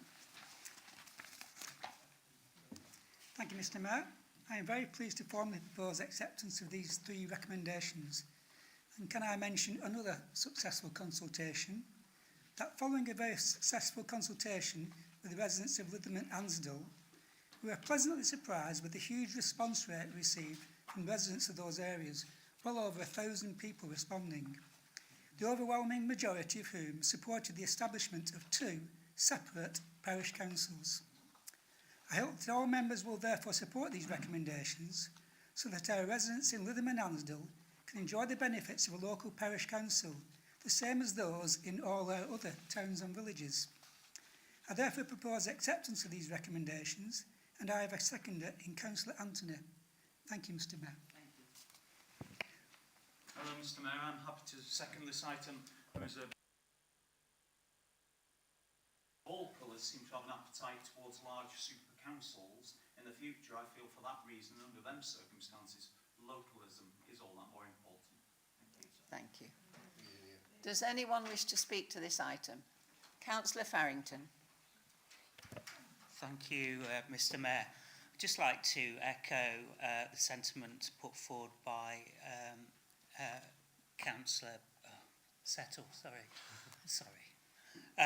Yes, basically it was an overwhelming mandate locally, and for that I'd just like to call out and thank the informal interest group in Lytham called Lytham Voice, who actually got this news out there and really galvanised, I thought, public interest in democracy and in politics in the area. Got a good debate going, and it was a healthy debate, and for that reason we got a good response rate. So there's clearly an overwhelming mandate for this, and I certainly will be supporting it. Thank you. Anyone else? Councillor Hayhurst. Mr Mayor, as a long-term parish councillor, can I just say that I feel that the decision to split Ansdell and Lytham is by far the best option. I know at one time they were looking at one parish, or that was one of the possibilities, and that would have excluded Ansdell because obviously everything would have gone to Lytham. I do think for Ansdell's point of view that to split the two up is definitely the best option for both of them to have a parish council. I applaud that. Thank you. Councillor Redcliffe. Previously, I have been critical in terms of moving this forward, in terms of there hasn't been sufficient evidence for a mandate. But on this occasion, I can thank Fylde Council for the way that they organised the consultation, which was superb. The response from the local community has been a very clear one in terms of that they want Lytham and Ansdell to be separate parish councils, and as an Ansdell councillor I welcome that, and I thank the council for their work on this particular topic. Thank you. Anyone else before we take the vote? No? Okay, we'll go... No? No? Okay. All those in favour, please. Unanimous. Right. Agenda item 15. Recovered decision, Fairhaven Kiosk Ice Cream Bar, Stanner Bank. I invite Councillor Karen Buckley to propose this item. Thank you, Mr Mayor.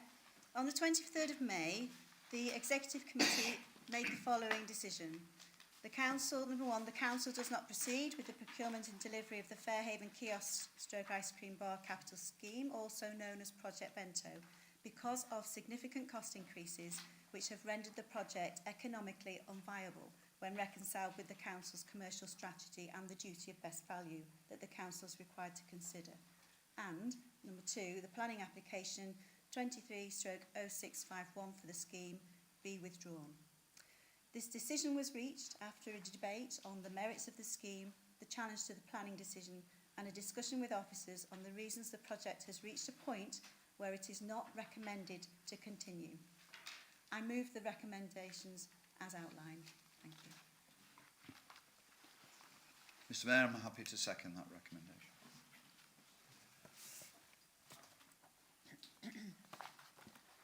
Can I now ask one of the signatories to the recovery of the decision to open the debate?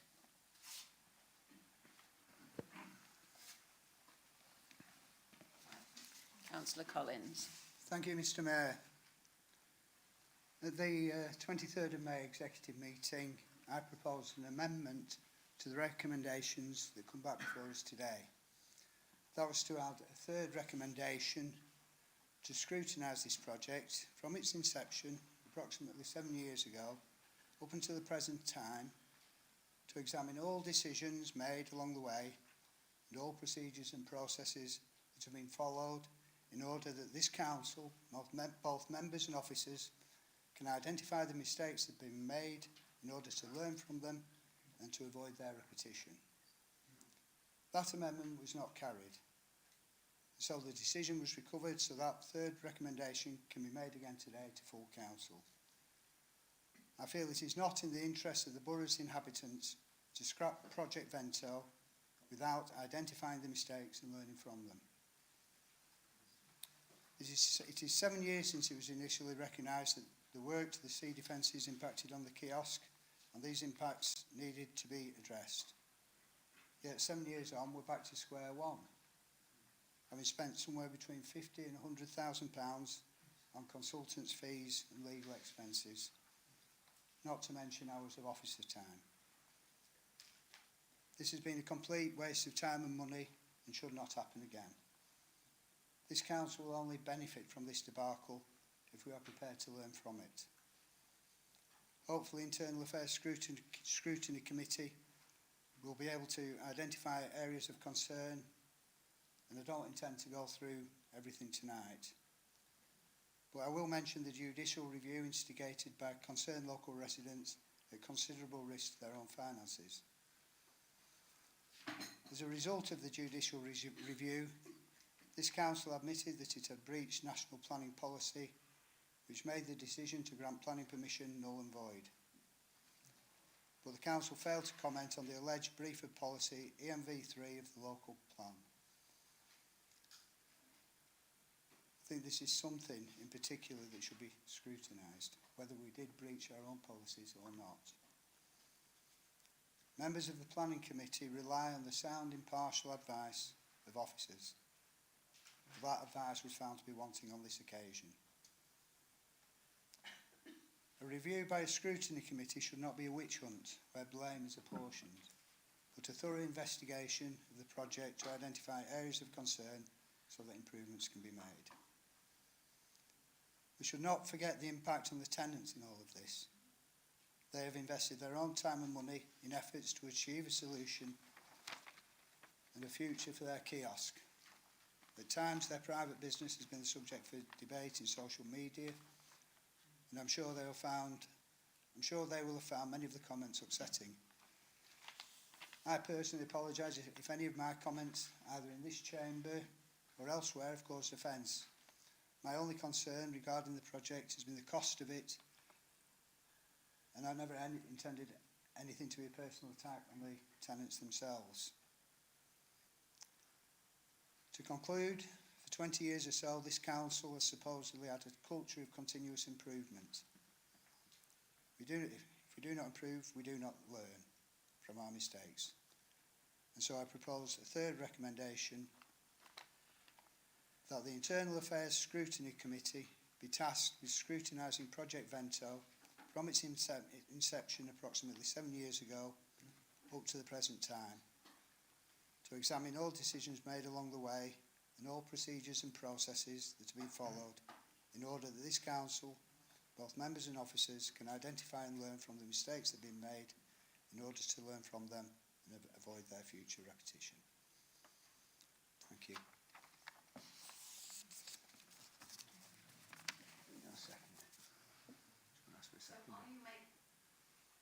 Are you making an amendment, Councillor Collins? Yes, it's an amendment. It's adding a third recommendation. Is it in writing? Yeah. Can you pass it on? And do you have a seconder? Thank you, Mr. Mayor. I'd love to second the amendment. Thank you. Sorry, it's not the last bit, it's just that.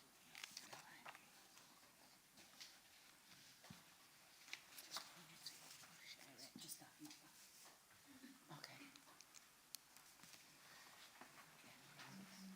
You have it. Sorry? Yeah.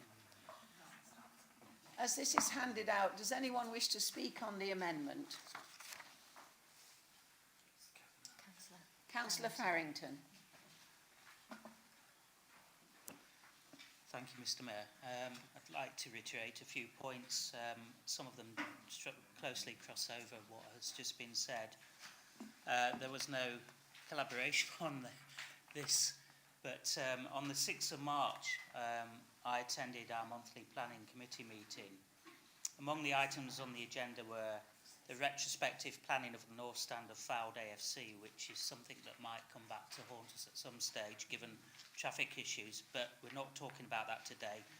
The main item that we're discussing here is the ice cream kiosk at Granny's Bay. I voted against both applications. In fact, Mr. Mayor, I was so concerned about the direction given by the officers on that day that as soon as I got home, I emailed the officers and the planning committee, including the chair and vice chair, to express my feelings. A key concern about the committee agreeing to fudge the boundaries to accommodate the kiosk, and my concern on that was vindicated by, as we now know, the recent judicial review. I won't go into the answer I received. I was worried about the financials as well, being at odds with the commercial strategy review from March 22, because there are clear points at odds with that there and a few other points. But the most important point, however, that I felt at the time was protecting the green space as set out in the filed local plan, and Councillor Collins has just mentioned DMV3, and really understanding the legal status of the covenant that protects all the green space gifted to the people and forming part of the Granny's Bay title. So does the council have a legal right to build on that land? Even if we technically own the land, we need a definitive, once and for all, answer on this, and that answer to be made public. No one came out of this process with much credit. In fact, the kiosk became a political football, and I fear damaged the Dalmasso family too. They had spent money on revising their little kiosk over the years. They had, the son was sent on a gelato making course because he thought it'd be an expanded business, and instead of buying the ice cream in, they could manufacture their own on site. They had a lot of mud slung at them on social media, and even face to face, and people should know this, xenophobic comments made to the family. They were really, really harassed by some local residents. So, you know, they have been left in limbo for 7 years, and we shouldn't lose sight of the fact that this is unfair to them as well as maybe going against their own policies and not being economically viable for the council. So this is why the issue is recalled. This isn't to politicise the issue or seek recriminations, having said all that. What we need to do really is shed a spotlight on the processes and how we came to be in this mess, because it is a mess. 7 years on, we're no further forward. So what was the strategic vision for the building?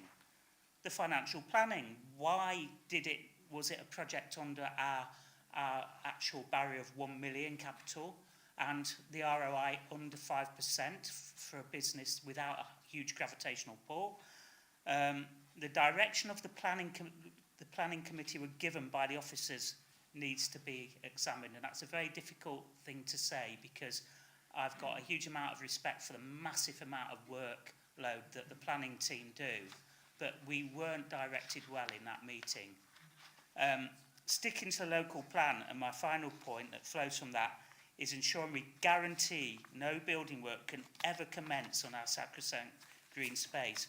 And I was very heartened actually by Councillor Buckley's response earlier that there are no plans in place for any such building and from third parties. It's a relief to hear that.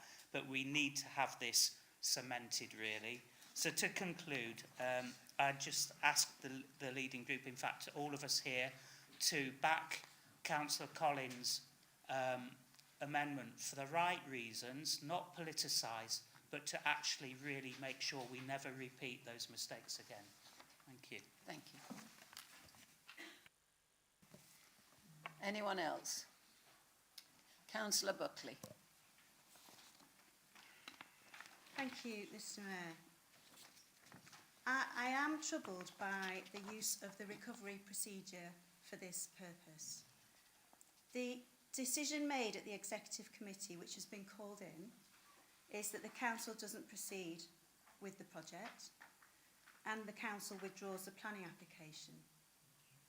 How is that not in the interest? I don't think there's anybody who disagrees that that is in the interest of the inhabitants of the borough. That is the purpose of the recovery procedure, to call in a decision. And I have taken advice on the use of this because I do not believe that it is in the spirit of the scrutiny recovery procedures to use it for that mechanism. I have no argument with Councillor Collins, who, like any member of this council, is entitled to request scrutiny to look at an item. That is within the power of any member of this council. And I would welcome and support him if he wished to do that. My concern is this was an amendment put to a committee. Because it wasn't agreed upon, this mechanism is being used. And I think this is this is not the right spirit of this mechanism. So that's the reason I cannot support the way this has been brought, and that is not that I don't agree that we all need to understand that lessons are learned. And if members had been in that executive committee meeting when we debated it, there was good debate around what those lessons were. Obviously, we know about judicial proceedings. We couldn't talk about those whilst judicial proceedings are ongoing, which is absolutely right. But in other terms, as to the costings of the project, that was aired. Of course it was aired. It would be wrong not to air those things. And it is right to say that the fact that we are proposing to withdraw the application and cancel the scheme demonstrates a significant element of lessons learned. We're not ploughing on regardless, and we have to have plans drawn up. Yes, those plans cost money, but a decision, and I think a right decision, is made that this project comes to an end. I am concerned also with the language used by Councillor Farrington of an officer or of a presentation to a committee, and he used the words fudge, that the boundaries were fudged. There is no officer here who can, this is an attack on the integrity of a professional officer who is not here to defend themselves. And I would ask that all of our councillors watch our language when we use it in the chamber, and that we do so responsibly. Our professional officers bring to us their professional experience, their opinion, their recommendations. And I know it's been singled out about this one application, but I was interested to find out from our officers how successful they are in their recommendations to Planning Committee. In other words, how many times have appeals been lost by this council? Because I think we need to keep things in perspective. Since 2021, there have been 50 appeals of planning permissions. 80% of those have been dismissed. And over the last 12 months, only one of the 14 appeals has been upheld. That is appeals against the granting of planning permission, of refusal of planning permission. When it comes to judicial review challenges, these are rare, as we would expect. But they have occurred in the past, on occasion. I'm led to believe that we were challenged about the original Pontins development. Some members may remember that. And then it was redetermined, that application was redetermined in or around 2010. The only other occasion I'm aware of was relating to the use of land as a gypsy site, and again that led to a fresh application which was approved in or around 2019. The difference here, Mr. Mayor, we are not suggesting that this application be withdrawn and resubmitted, because the decision that has been put to this council and determined by the executive committee is that this project should cease and the planning application be withdrawn. You've heard my answer to the question this evening. No plans to go and do something similar. My concern with the way this is done is that it is not done in the spirit of the recovery. I've taken advice on that, and I would ask that a different mechanism be used, which I would fully support. Thank you, Mr. Mayor. Thank you. We've taken advice, Councillor Farrington, from our monitoring officer, and the only way that you can reply to this is under a personal explanation. Or a point of order. Well, it probably falls under both. Which one it is? You've got to say, I'm sorry, Councillor, you must all right, say... point of order. Okay. Point of order. In the Constitution, which point of order it is. On the comment made about my language. Can I just hang on a second? Can I let our monitoring officer explain? Okay, please. There's two challenges. You can challenge a point of order. So if you believe that any of the standing orders have been breached, that's the proceedings around this council meeting, you need to name the standing order that you believe is being breached and then speak to it. or you could give a personal explanation, which is something that relates to something that you have said in an earlier speech that you believe has been misunderstood. That's better. Yes, may I make a personal explanation, please? Thank you. Okay, for those, constitutes the vast majority of councillors and everyone, officers in the chamber that weren't at the planning meeting, when the issue of the boundary was brought up and the change on the map and it was put up on the screen, I asked a direct question to the officer that could we legally change or tweak that boundary. The word fudge was actually the word I used in an email to the officer after the meeting, the one I described earlier. I was told, in answer to my question at the planning meeting, and there will be video or digital tape to confirm this, so please, if anyone's offended, please get that video and play it back, that it is likely to change in the near future, so it doesn't constitute an issue. And on that advice, we were directed, okay? So that's exactly what I mean. I think that's fairly clear. Thank you.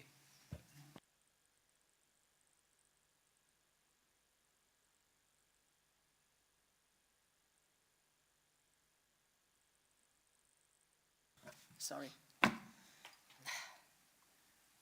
Anyone else wish to speak, or shall we take the vote? We'll take the vote. Or, sorry, this is voting on the amendment. You've all seen a copy? Yes. Right, those in favour of the amendment?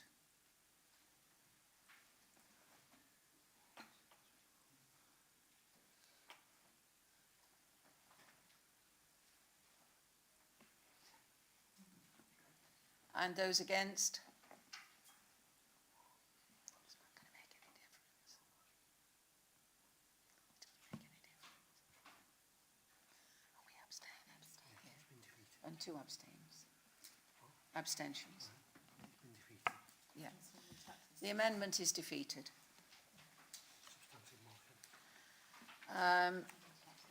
So we go back to the motion. Does anyone wish to speak on this item? No? Then we take a vote on the original motion. Those in favour?